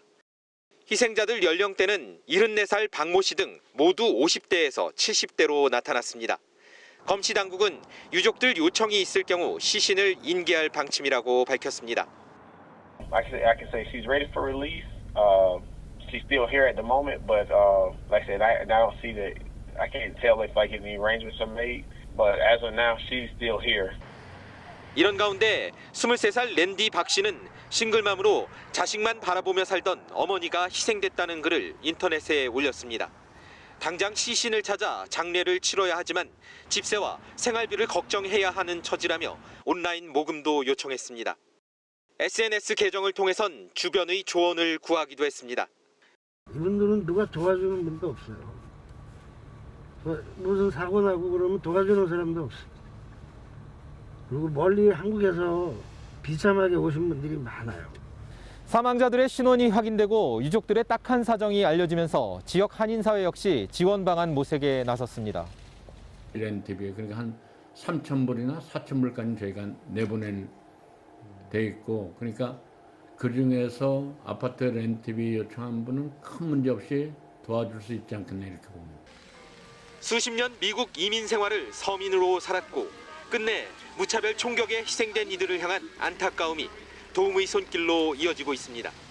애틀랜타에서 KBS 뉴스 김기현입니다. 이렇게 아시아계를 겨냥한 증오 범죄를 규탄하는 목소리가 미국 곳곳에서 높아가고 있습니다. 이런 가운데 바이든 미국 대통령이 지금 이 시각 애틀랜타를 찾아서 아시아계 미국인 지도자들과 증오 범죄의 대책에 대해서 논의를 하고 있습니다. 자, 워싱턴 특파원을 연결합니다. 김양순 특파원. 바이든 대통령과 아시아계 지도자들은 어떤 얘기를 나눴습니까? 네, 바이든 대통령과 해리스 부통령이 2시간 전에 AAPI 즉 아시아계 미국인 협회를 이끄는 지도자들과 면담을 가졌습니다. 지금 막 면담이 끝나고 바이든 대통령이 연설을 하고 있는데요. 네, 먼저 해리스 부통령, 아시아계로는 첫 번째 부통령이죠. 해리스 부통령이 미국의 인종차별이 존재하고 있다. 그리고 성차별 역시 존재하고 있다라고 시인했습니다.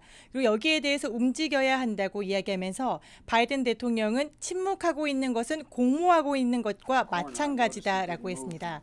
네, 그러면서 현재 발의되어 있는 증오범죄 법안을 하원은 당장 통과시켜서 내 책상에 가져다 놨으면 좋겠다라고 신속한 처리를 촉구했습니다. 해당 법안은 코로나 사태로 늘어난 증오 범죄에 연방 정부가 대응하고 또 주 정부는 증오 범죄 통계를 잡도록 하는 내용을 담고 있습니다. 바이든 대통령은 범행 동기에 대해서는 한 발 물러서면서도 성에 기초한 폭력 그리고 아시아계 폭력이라는 위기를 강도 높게 규탄하고 있는데요. 바이든 대통령 사건 초기에는 아시아계의 걱정을 알고 있다라는 정도로 우려를 표명했지만 총기 사건의 진상 규명을 요구하는 목소리가 전국적으로 확산되면서 강력 대응으로 오늘 침묵은 공모다라고 이야기할 정도로 한 발 나아가는 모습입니다. 네, 지금 뭐 전국적으로 추모 집회와 규탄 집회가 이어지고 있다고요? 네, 뉴욕과 LA 등 한인들 그리고 아시아인들이 많이 거주하고 있는 대도시를 중심으로 추모와 집회가 이어지고 있습니다. 네, 조금 전 LA에서는 한인회가 중심이 돼서 아시아계에 대한 증오 범죄 중단을 촉구하는 차량 시위가 벌어졌습니다. 네, 시위에 참여한 30여 대의 차량들은 증오 범죄 근절을 요구하는 포스터와 홍보 문구를 차에 붙이고 1시간가량 LA 한인타운을 돌면서 애틀랜타 총격 사건의 진상 규명을 요구했습니다. 또 뉴욕에서는 현지 시간으로 18일 밤 빗속에도 많은 사람들이 모여 희생자들을 위해 촛불을 밝히고 아시아계 증오 범죄를 규탄했는데요. 현장의 목소리 잠시 들어보시죠. I don't know what's going to kill me first. COVID or racism? I am not your target. Not your target. 특히 사건 초기에 총격을 가한 피의자가 힘든 하루를 보냈다라고 경찰이 브리핑에서 밝혀 논란이 됐었는데요. 해당 조지아주 체로키 경찰의 발언에 대한 규탄도 이어졌습니다. There's no hate crime there? You gotta be kidding. And then for the sheriff's department office to say the killer had a bad day? The killer had a bad day? Those 8 people had bad days.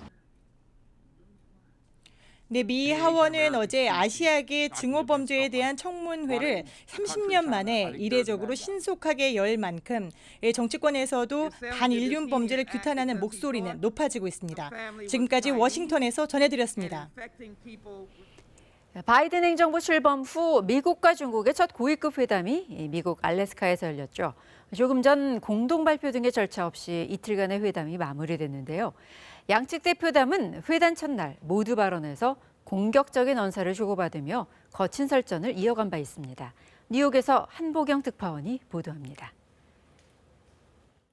바이든 행정부 출범 이후 처음으로 열린 미중 고위급 회담이 공동 발표문 등의 형식 없이 이틀간의 일정을 마무리했다고 블룸버그 통신이 보도했습니다.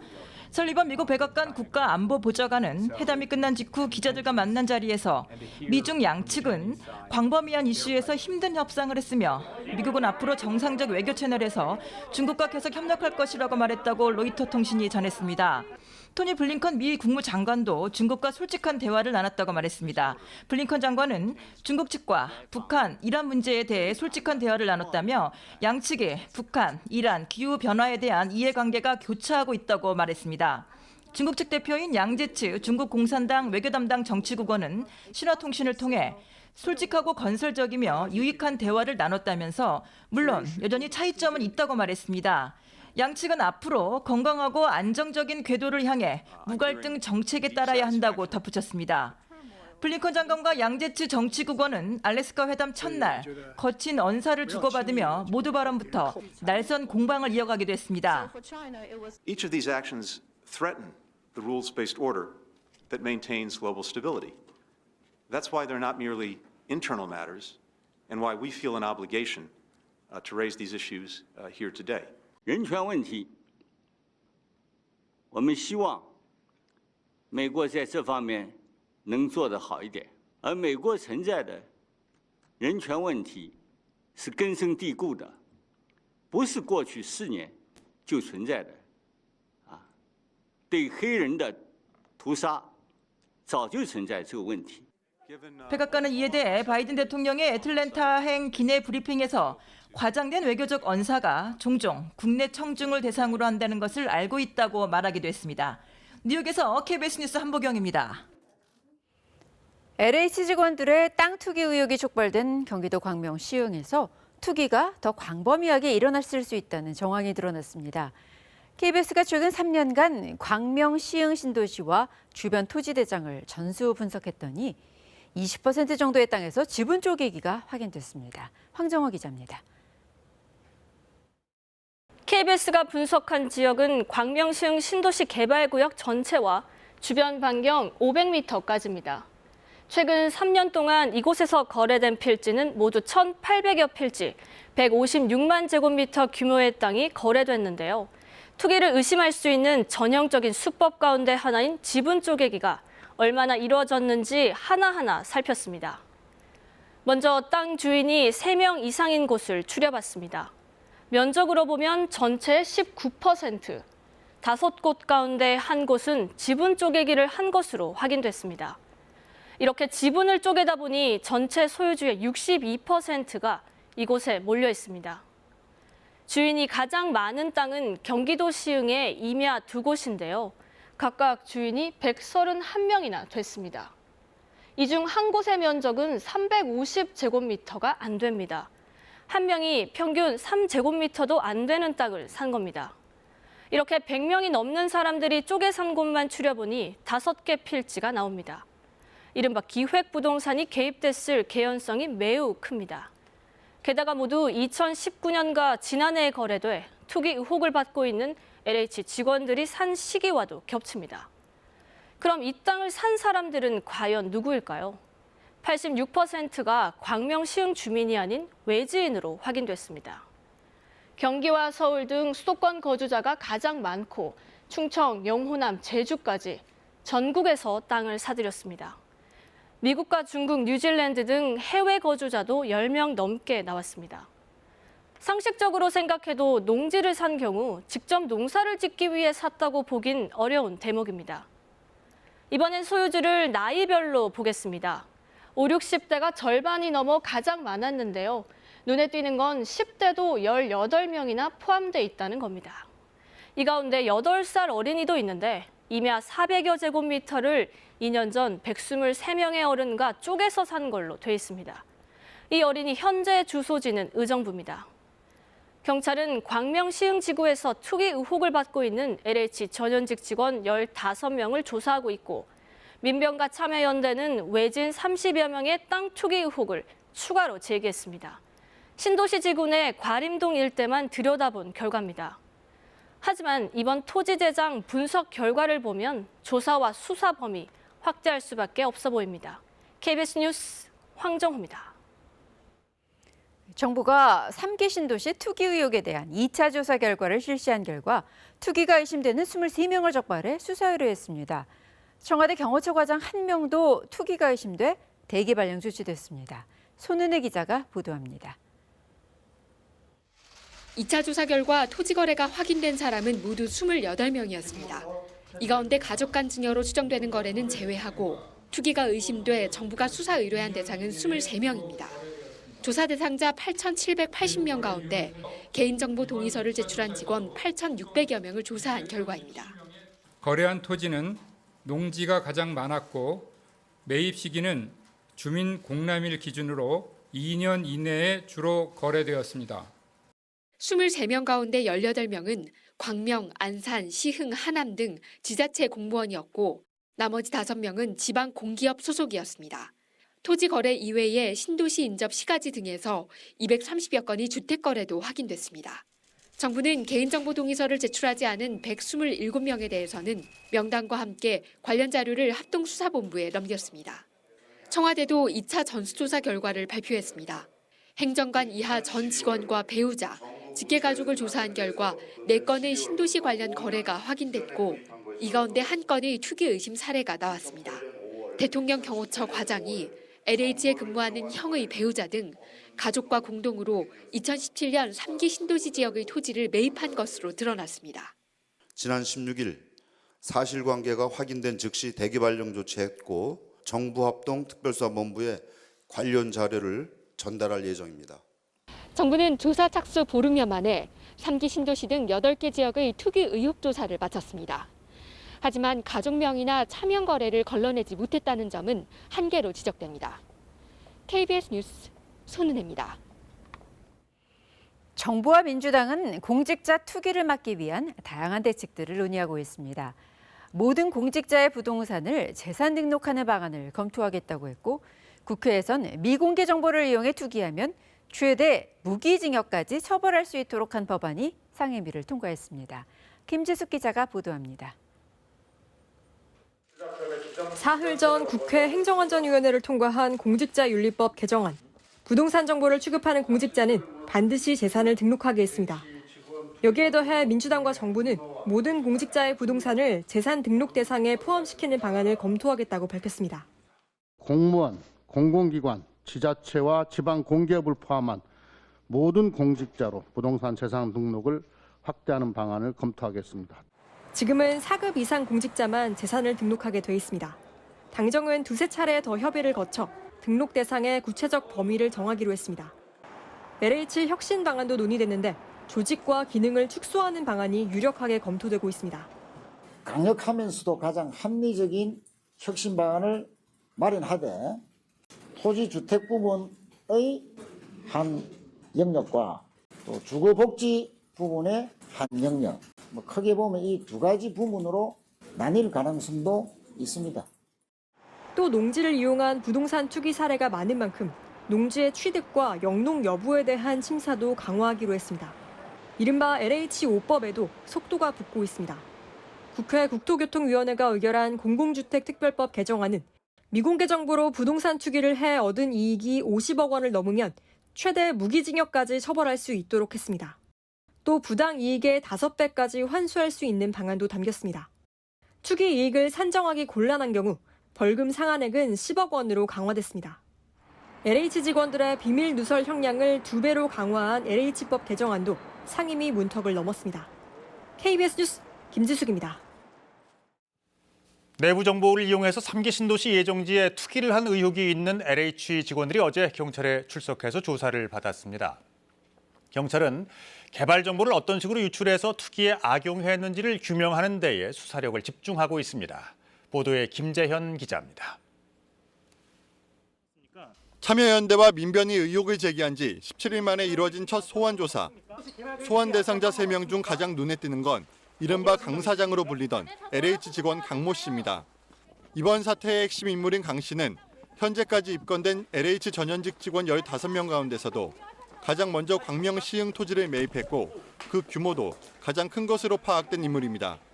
어제 오전 9시 50분쯤 경기 남부청에 도착한 강 씨는 8시간 동안 조사를 받고 오후 6시쯤 청사를 나왔습니다.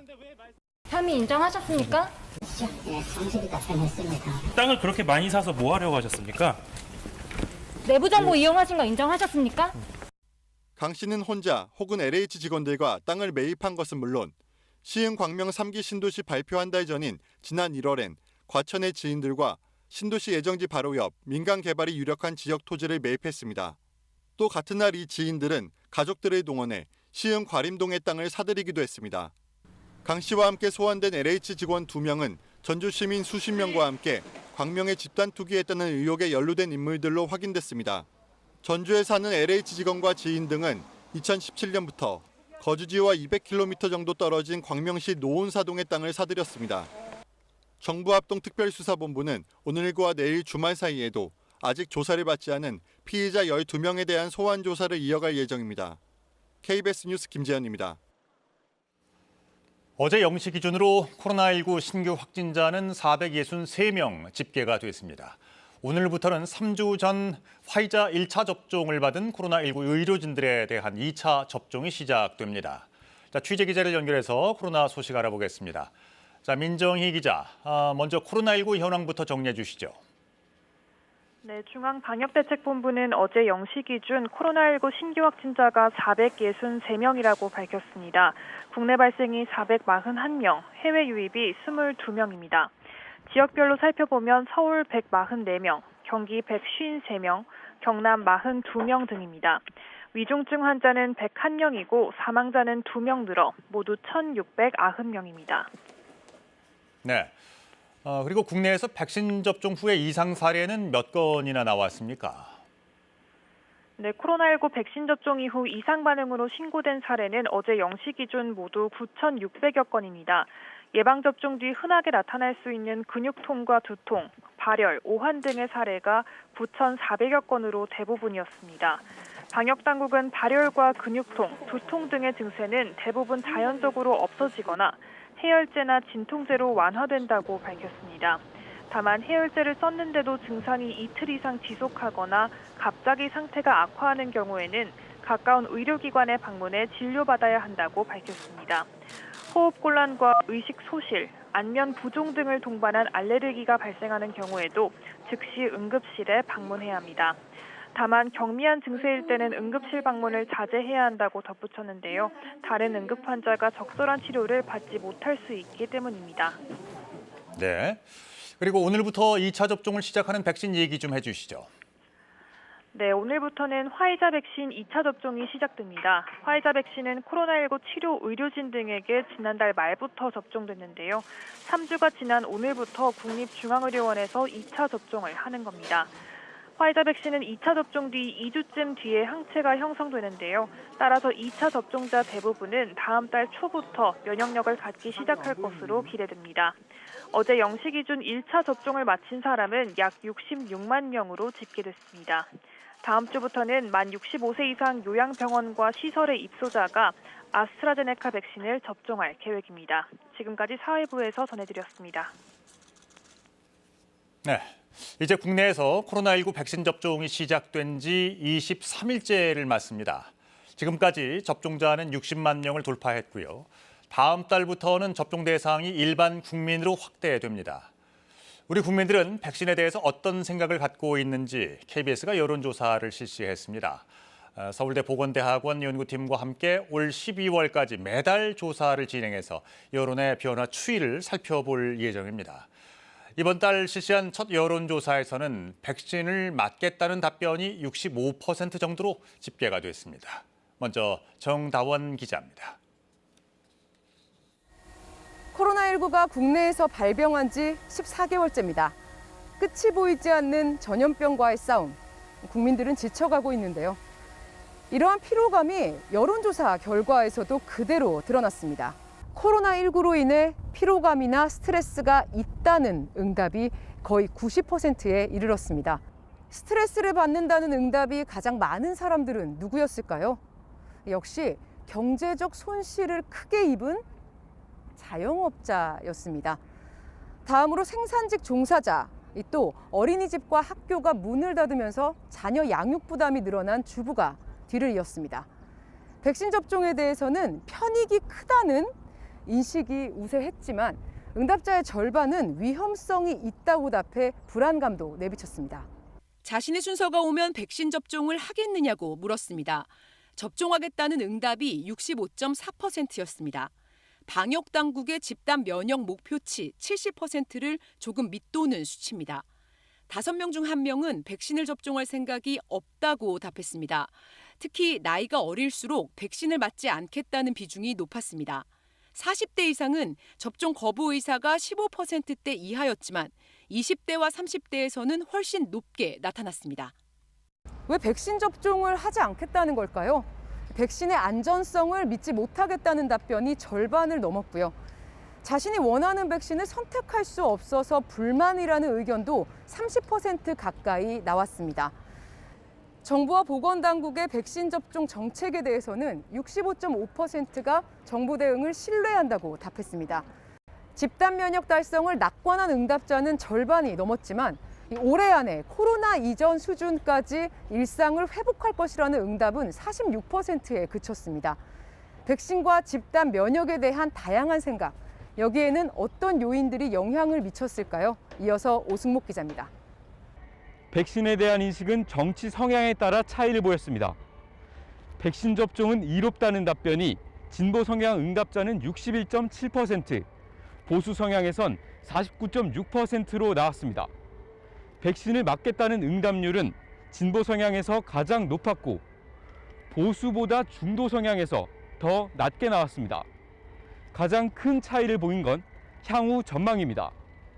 방역당국 목표대로 11월 집단 면역이 가능할지 물었더니 진보 성향 응답자는 70%가 할 수 있다고 대답했고 절반 가까이는 올해 안에 코로나19 이전 수준으로 일상이 회복될 것으로 내다봤습니다.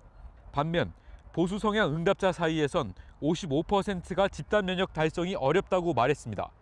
63.2%는 올해 안에 일상 회복은 불가능하다고 전망했습니다. 이런 인식 차이는 왜 생기는 걸까요? 집단 면역을 낙관하거나 비관하는 이유를 한 단어로 답해달라 했더니 모른다는 답변이 압도적으로 많았습니다. 정책에 대한 신뢰가 이런 개인의 접종 의향은 물론이고 이 집단 면역이라고 하는 중차대한 목표 달성을 낙관하는 전망에도 영향을 준다라는 점이 큰 것 같습니다. 즉 정부는 더욱더 신뢰성에 기반한 정책과 소통을 해야 한다는 것입니다. 하지만 정치 성향에 관계없이 응답자 83%가 백신 접종은 모두가 감당할 책임으로 봤습니다. 개인의 선택이란 시각이 비등하게 많았던 미국 조사 결과와는 대조적입니다. 안 하면 벌을 받는다는 그런 징벌적인 권위주의라기보다는 함께 했을 때 효과가 있고, 예를 들면 마스크 쓰기 때부터, 그리고 함께 하면은 서로를 보호해 줄 수 있다라고 하는 그 규범이 긍정적으로 자리 잡은 것으로 볼 수 있지 않을까라는. 접종 순서에 대해선 지금의 방식에 대체로 동의했습니다. 오는 23일 대통령 접종이 예정돼 있죠. 지금의 접종 순서에 동의하지 않는 응답자에게 물었더니 대통령 등 사회 지도층이 먼저 맞아야 한다는 답이 가장 많았고, 이어 경찰, 소방, 군인 등 사회 안전을 책임지는 공무원이나 학교 교사 등이 먼저라고 답했습니다. 이번 조사는 KBS가 K스탯 리서치에 의뢰해 지난 5일부터 7일까지 전국 만 18세 이상 남녀 1,072명을 대상으로 온라인 설문조사로 실시했으며 95% 신뢰 수준에서 표본 오차는 플러스 마이너스 2.99%포인트입니다. KBS 뉴스 오승목입니다. 서울구치소에 수감 중인 이재용 삼성전자 부회장이 충수가 터져 응급수술을 받은 것으로 알려졌습니다. 이 부회장은 어제 저녁 서울구치소에서 삼성서울병원으로 이송돼 응급수술을 받은 것으로 전해졌습니다. 흔히 맹장염으로 알려져 있는 충수염은 오른쪽 옆구리에 심한 통증을 유발하며 방치될 경우 복막염 등으로 확산될 수도 있습니다. 경찰이 시위대를 향해 마구잡이 발포를 이어가고 있는 미얀마에서는 이제 민주화 평화 시위는 사라지고 참혹한 유혈 진압만 이어지고 있습니다. 현재 우리 교민들 삶의 터전을 떠나지도 못하고 힘든 하루하루를 이겨내고 있는데요. 방콕에서 김원정 특파원의 보도입니다. 양곤의 한국 공장들이 태극기를 달았습니다. 중국계 공장들의 방어가 이어지면서 한국 공장이라는 것을 보여주기 위해서입니다.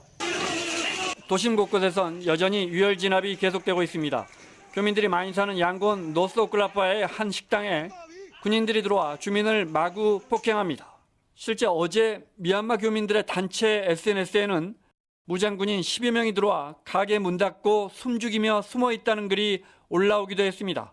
이 지역의 시위대는 플란타야 타운십 주민이 한 명 사망할 때마다 중국계 공장 하나가 잿더미가 될 것이라는 경고성 현수막을 들고 다니며 군경 중국 측의 SNS를 인용하여 경고했었습니다.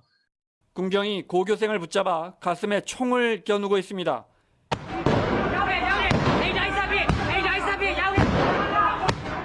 유혈 진압에 맞서 시위대도 화염병 등으로 무장하면서 도심 곳곳이 사실상 전쟁터처럼 위험해졌습니다.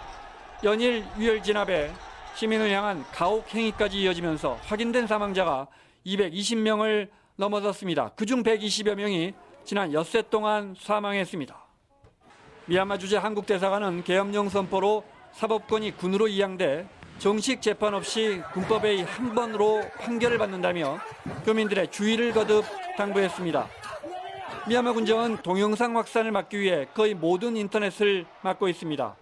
시민들은 와이파이까지 막힐 것을 대비해 라디오 방송사 연락처를 공유하고 있습니다. 군정이 잇따라 언론사를 폐간시키면서 미얀마는 사실상 허가받은 민간신문사가 없는 나라가 됐습니다. 방콕에서 KBS 뉴스 김원장입니다. 부산시장 보궐선거에서는 LCT 특혜 거래 관련 의혹이 뜨거운 이슈로 떠올랐습니다. 민주당 측은 박형준 국민의힘 후보가 보유한 LCT 아파트 두 채에 대해 재산 내역을 모두 투명하게 공개할 것을 촉구했습니다. 이에 대해 국민의힘 측은 정상 거래였다고 해명하고 흑색 선전을 자제해달라고 요구했습니다. 노준철 기자가 보도합니다. 국민의힘 박형준 후보 가족은 해운대 LCT 아파트를 2채 소유하고 있습니다. 둘 중 한 채는 박 후보 부부가 아들에게서 샀습니다. 가족 간 거래입니다. 더불어민주당은 한 가족이 LCT 바로 위아래층 아파트를 어떻게 사들일 수 있었는지, 또 가족 간 거래에서 왜 웃돈을 줬는지 따져 물었습니다. 특히 웃돈을 2, 3억 원 더 주는 선에서 가격이 형성됐던 거래 당시 값을 내려 적은 다운 거래로 편법 계약한 것 아니냐는 의혹도 제기했습니다. 또 예비 후보로 등록할 때와 선관위에 신고한 주소가 왜 다른지도 물었습니다. 아파트를 산 돈은 언제, 어디서 어떻게 마련했는지 재산을 투명하게 공개해 의혹을 해명하라고 촉구했습니다. LCT 건설 과정에서의 부정부패와 정경 유착, 그리고 분양 과정에서의 여러 가지 의혹들에 대해서 낱낱이 시민과 국민들께 진실이 밝혀지기를 바랍니다. 박형준 국민의힘 후보는 LCT 아파트를 산 최초 분양자는 65년생 이모 씨로 아들이 이 씨로부터 분양권을 샀다고 밝혔습니다. 지난해 5월 아들이 입주할 수 없게 되자 박 후보 부부가 대출 10억 원을 내고 아들 분양권을 매입했다고 해명했습니다. 또 당시 형성된 웃돈 1억 원을 정상 지급했고 웃돈에 대한 양도세도 냈다며 거래에 문제가 없었다고 강조했습니다. 불법 비리 특혜가 있었느냐 하는 것이 본질입니다. 이 불법 비리 특혜가 없었다는 것을 밝히는 것이 중요하지, 굳이 제 가족 사연을 드러내는 것은 불필요하다고 생각했기 때문에. 국민의힘 부산 선대위는 박 후보의 재혼 가정 특수성상 정보가 제한적일 뿐이었다고 전제하고 더 이상의 인신 공격과 흑백 선전을 자제해달라고 당부했습니다.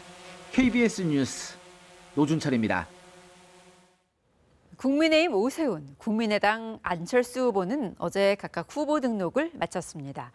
단일화를 놓고 양측은 하루 종일 들썩였죠.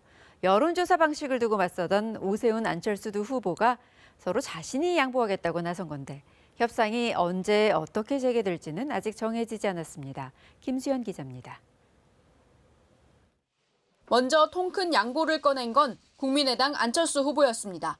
김종인 위원장과 오세훈 후보가 요구한 단일화 방식을 수용하겠습니다. 여론조사 문항은 민주당 박영선 후보와의 경쟁력을 묻는 것으로 하고 조사 방식은 유선 전화조사를 포함하자는 국민의힘 제안을 수용하겠다는 거였습니다. 하지만 국민의힘은 반발했습니다. 말로만 수용한다고 했지 실제로는 공식 입장을 받아들인 게 아니란 거였습니다. 경쟁력 부분은 받겠다. 그러니까 적합도는 어디로 사라져버렸어요, 또 그새. 그러니까 뭘 받은 게 아닙니다. 2시간 뒤 후보 등록을 마친 안 후보가 다시 국회로 왔습니다. 이번엔 어떤 제안이라도 다 받겠다고 했습니다. 김종인, 오세훈 두 분이 요구하는 내용이 무엇인지 구체적으로 말씀해 주십시오. 원하는 대로 모두 수용해 드리겠습니다. 같은 시각 후보 등록을 마친 오 후보는 자신이 양보하겠다며 국민의당이 요구해왔던 무선전화 100% 여론조사를 수용하겠다고 했습니다. 제가 양보하고 전격 수용하겠다는 것입니다.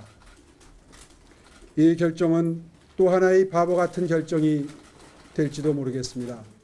이후 국민의당 협상단이 국민의힘을 찾았는데 감정의 골은 여전했습니다. 양측은 선거운동이 시작되는 25일 전, 즉 24일까지로 단일화 시한을 다시 설정했습니다. KBS 뉴스 김수연입니다.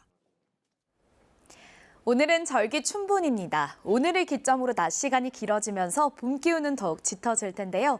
오늘은 전국에 봄비 소식이 들어있습니다. 지금 레이더 영상을 살펴보면 남부지방뿐만 아니라 수도권과 강원 일부 지역에도 비가 내리고 있습니다. 또 남해안 지역에는 시간당 10mm 안팎의 꽤 세찬 비가 내리면서 도로가 미끄러운 곳도 많은데요. 오늘 남해안 지역에는 최고 30mm 정도의 비가 내리겠고요. 서울을 비롯한 수도권과 강원 영서 지역은 5mm 미만으로 비가 아주 조금 내리겠습니다. 비는 오후에 서쪽 지역부터 점차 그치기 시작하겠고 밤이면 대부분 그치겠습니다. 일요일인 내일은 전국에 강한 바람이 불 것으로 예상돼 시설물 피해 없도록 미리 대비하셔야겠습니다. 오늘 전국이 흐리겠고 미세먼지 농도는 보통에서 좋음 수준 보이겠습니다. 현재 기온은 어제와 비슷한데요. 서울 12도 가리키고 있습니다. 한낮 기온은 어제보다 4도에서 7도가량 낮겠습니다. 날씨 전해드렸습니다. 최근 국가배상 판결이 이뤄진 익산 약촌 오거리 사건과 삼내 나라 슈퍼 사건 등은 무고한 시민이 억울한 옥살이를 했다는 공통점이 있습니다. 재심을 통해 뒤늦게나마 무죄가 증명됐는데요. 이런 부당한 처벌을 바로잡기 위해 어떤 노력이 필요할까요? 조선우 기자입니다. 진범이 아닌 용의자들이 옥살이한 익산 약촌 오거리 사건과 삼내 나라 슈퍼 사건. 당시 경찰과 검찰의 강압 수사가 만든 비극입니다. 가난하고 배운 것 없고 그렇다 해도 사람 그렇게 때려가면서 진술을 그렇게 만들어내면 그게 경찰입니까? 이들이 쓴 누명은 사건 발생으로부터 10여 년이 지나 재심을 통해 벗겨졌습니다. 최근 법원은 이들에게 국가가 15억 원을 배상하라는 판결을 내렸습니다. 앞서 언급한 두 사건은 모두 무고한 피고인들이 형을 살고 있는 사이 진범이 나타나 자백을 하면서 재심이 이뤄질 수 있었는데요. 이렇게 현행법에서는 이미 확정 판결 난 사건을 뒤집을 새롭고 또 명백한 증거가 뒷받침되어야 재심을 진행하도록 엄격히 제한하고 있습니다. 또 실제 재심을 청구해 재판이 다시 열린다 하더라도 무죄가 내려지는 비율은 10%가 채 되지 않습니다. 특히 우리나라는 억울한 이를 구제하는 이른바 이익재심은 보장하고 있지만 반대로 죄를 짓고도 부당하게 풀려난 이를 다시 살피는 불이익재심은 허용하지 않고 있습니다. 안타깝지만 잘못된 무죄 판결을 바로잡는 절차가 아직 완비되지 않은 게 현실입니다. 사건의 진실을 밝히는 재심.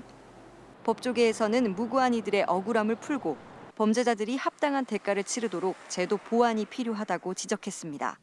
KBS 뉴스 조선우입니다. 산란철을 맞은 두꺼비나 개구리가 이동 중 만난 인공구조물 때문에 순환을 겪고 있는데요. 생태 탈출로 등 보호 대책과 제도 마련이 시급하다는 지적입니다. 송국희 기자입니다. 산란철을 맞아 수십 마리의 두꺼비가 산 아래 습지로 이동합니다. 하지만 1m 높이의 콘크리트 농수로 안에 갇혀 오도 가도 못합니다. 바짝 마른 수로에 큰 산개구리 알더미도 곳곳에 한가득합니다. 사람이 직접 주워 담아 옆 습지로 옮겨줍니다. 빠져서 죽는 경우가 굉장히 많이 늘었습니다. 그래서 그 산란기 이후에 단체로 새카맣게 죽어서 말라붙어 있는 모습을 많이 보게 되거든요. 환경 변화에 민감한 일부 양서류는 생태의 건강성을 확인할 수 있는 기후변화 생물 지표종이기도 합니다. 하지만 도로나 농수로 등 인공 구조물을 통과할 수 있는 생태 통로가 없다 보니 산란지 인근에서 순환이 반복되고 있습니다. 상황이 이렇자 지역 환경단체와 의회가 생태 통로 설치에 나섰습니다. 국립생태원이 지난 2018년부터 연구해 보급하려는 양서류 탈출 장치입니다. 개구리 사다리는 양서류가 타고 올라갈 수 있도록 얼기설기 연결된 그물 형태로 만들어졌습니다. 양서류 보호를 위한 제도 마련 필요성도 제기됩니다. 야생생물보호법에 근거해서 야생생물을 보호하기 위한 탈출로 및 생태통로를 만드는 조례를 연구해서 좀 만들도록 하겠습니다. 전문가들은 생태계 순환을 원활하게 하는 양서류가 먹이 사슬의 중간에 위치한 허리 역할을 하는 만큼 보호 대책 마련이 시급하다고 강조했습니다. KBS 뉴스 송국혜입니다. 국산 기술로 만든 차세대 중형 위성 1호가 오늘 우주로 발사됩니다. 이번 발사는 국내 위성 산업이 민간 기업 주도로 전환되는 신호탄으로 평가를 받습니다. 조영호 기자입니다. 순수 국내 위성 기술로 제작된 국토위성인 차세대 중형위성 1호. 오늘 오후 카자흐스탄 바이코누르 우주센터에서 러시아 발사체에 실려 우주로 발사됩니다. 차세대 중형위성 1호는 가로 1.4m, 세로 1.5m, 높이 2.89m에 무게가 500kg으로 고도 497.8km 우주에서 우리나라 지형에 맞게 4년 동안 정밀 지상 관측 임무를 수행하게 됩니다. 우리나라의 그 지역 관리, 그다음에 재난에 대응한다든지 또 국가 공간 정보 활용을 위해서 아주 고해상도의 영상을 제공하는 그런 임무를 가지고 있습니다. 차세대 중형위성 1호 발사는 국내 위성 산업이 정부 주도에서 민간 주도로 전환되는 출발점입니다.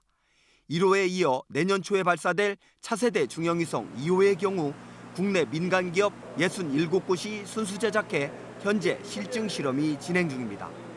위성 개발을 민간이 주도하게 되면 국내 위성과 항공우주 산업의 대전환을 가져오게 됩니다.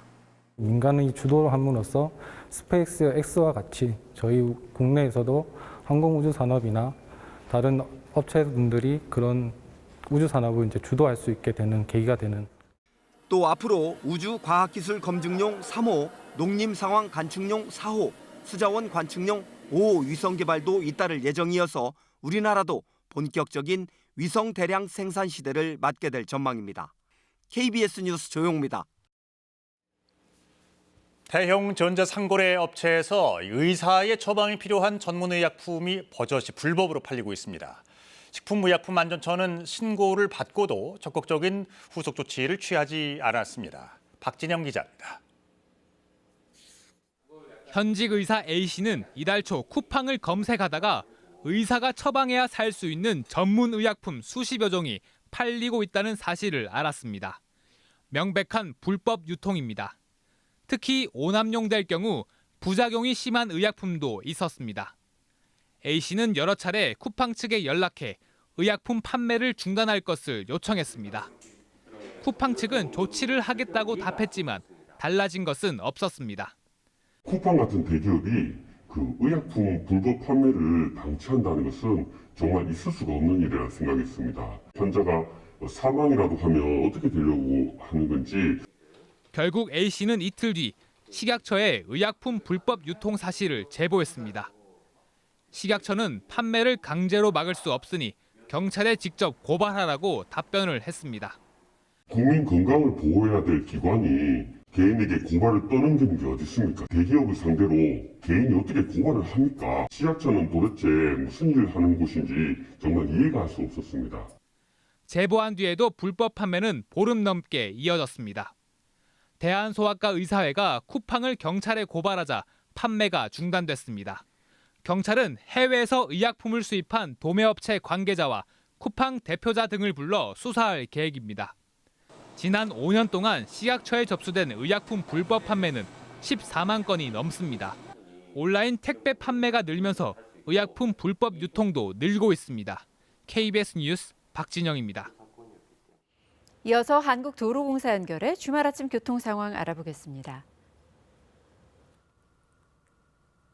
비 때문에 전국 곳곳 노면이 젖은 주말입니다. 지난 주말에 비해서 나들이 떠나는 분들이 많지 않을 것 같은데요. 그래도 오늘 외곽 방향으로 가신다면 오전 11시 때는 피하시는 게 좋겠습니다. 경부선 부산 쪽으로는 기흥동탄과 오산, 천안과 목천 사이 정체가 예상되는데 아직까지 상황은 괜찮고요. 지금은 영동선 강릉 쪽 정체가 생겨났습니다. 일단 용인에서 양재터널까지 6km 구간만 가다서다 반복되고 강원권 상황은 괜찮습니다. 광주 원주간 고속도로도 지금 순조롭게 출발하는 모습이고요. 서울 양양간 고속도로도 화도 일대 포함해 전 구간 양방향 괜찮습니다.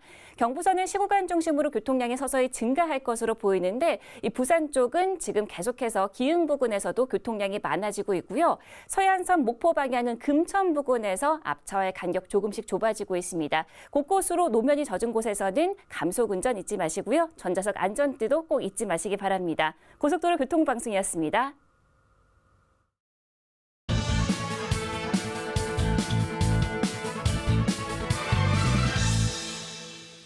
무섭고 불안하다. 앞으로가 더 걱정이다.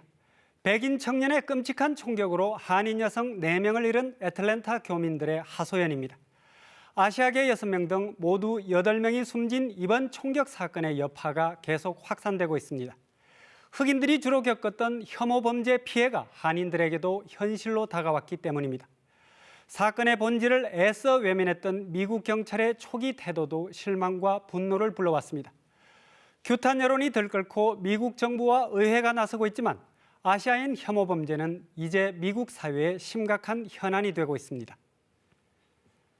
미국에선 코로나 발발 이후 한인 등 아시아계를 대상으로 한 혐오 범죄가 부쩍 늘었습니다. 여성과 노인들을 폭행하거나 욕설을 퍼붓는 일이 다반사로 벌어졌습니다. 특히 트럼프 전 대통령이 중국 바이러스라며 노골적으로 혐오감을 드러낸 후 이런 증오 범죄가 더욱 기승을 부리고 있습니다. 지난 1년간 신고 건수만 3,800여 건으로 이전에 비해 40배나 늘어났습니다. 이번 총격 사건도 성매매와 관련돼 있다는 경찰의 초기 설명과는 달리 아시아인 혐오가 명백한 범행 동기라고 교민단체는 지적합니다. 이번 참사를 계기로 한인 사회와 아시아계는 본격적인 대응에 나섰습니다. 주요 도시마다 희생자를 애도하고 혐오 범죄를 규탄하는 시위가 벌어졌습니다. 경찰의 공정한 수사와 재발 방지 대책 마련을 촉구하는 목소리가 높습니다. 미국 의회가 아시아 증오 범죄를 막기 위한 청문회를 개최한 데 이어 바이든 대통령이 직접 나서는 등 행정부 차원의 조치도 뒤따를 것으로 보입니다. 애틀랜타 경찰도 총격범을 두둔한다는 비판을 받은 대변인을 교체하고 증오범죄 기소를 검토하고 있습니다. 아시아인 혐오 범죄는 이미 위험 수위를 넘었습니다. 바이든 행정부가 인종 우월주의를 4대 안보 위협으로까지 규정했지만 혐오 범죄는 줄지 않고 있습니다. 제도적인 대책 마련과 함께 미국 사회 전반의 인식 전환이 시급해 보입니다. 한인 사회도 소수인종 사회와 연대 적극적으로 목소리를 내야 합니다. 200만 명이 넘는 미국 교민들의 안전을 위해 우리 정부도 도움을 줄 수 있는 방안을 적극 고민할 때입니다. 뉴스 해설이었습니다.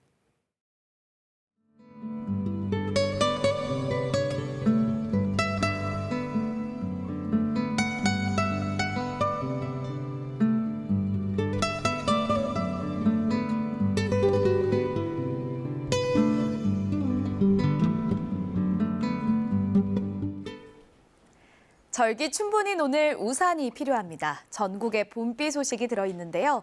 레이더 영상을 살펴보면 지금 전국 대부분 지역으로 비가 확대된 것을 볼 수가 있습니다.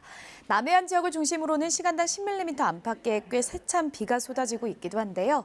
경남 남해안 지역에는 앞으로 10에서 최고 30mm, 제주도와 남해안 남부지방에는 5에서 20, 강원 영동과 충청, 전북에는 5에서 10mm의 비가 내리겠고요. 서울을 비롯한 수도권과 강원 영서 지역은 5mm 미만으로 비의 양이 적겠습니다. 오후에 서쪽 지역부터 점차 비가 그치기 시작해서 밤이면 대부분 그치겠습니다. 일요일인 내일은 전국에 매우 강한 바람이 불겠습니다. 시설물 피해 없도록 오늘 미리 대비를 하셔야겠습니다. 오늘 전국이 흐리겠고요. 대기 확산이 원활해지면서 미세먼지 농도는 보통에서 좋음 수준으로 공기는 깨끗하겠습니다. 현재 기온은 어제 아침과 비슷합니다. 서울이 12도, 강릉 7.9도, 광주는 9.2도 가리키고 있고요. 한낮에는 어제보다 4도에서 7도가량 기온이 낮습니다. 서울 12도, 울산 14도, 광주도 14도에 머물겠습니다. 날씨 정보 전해드렸습니다. 토요일 아침 KBS 뉴스광장 마칩니다. 시청해주신 여러분 고맙습니다.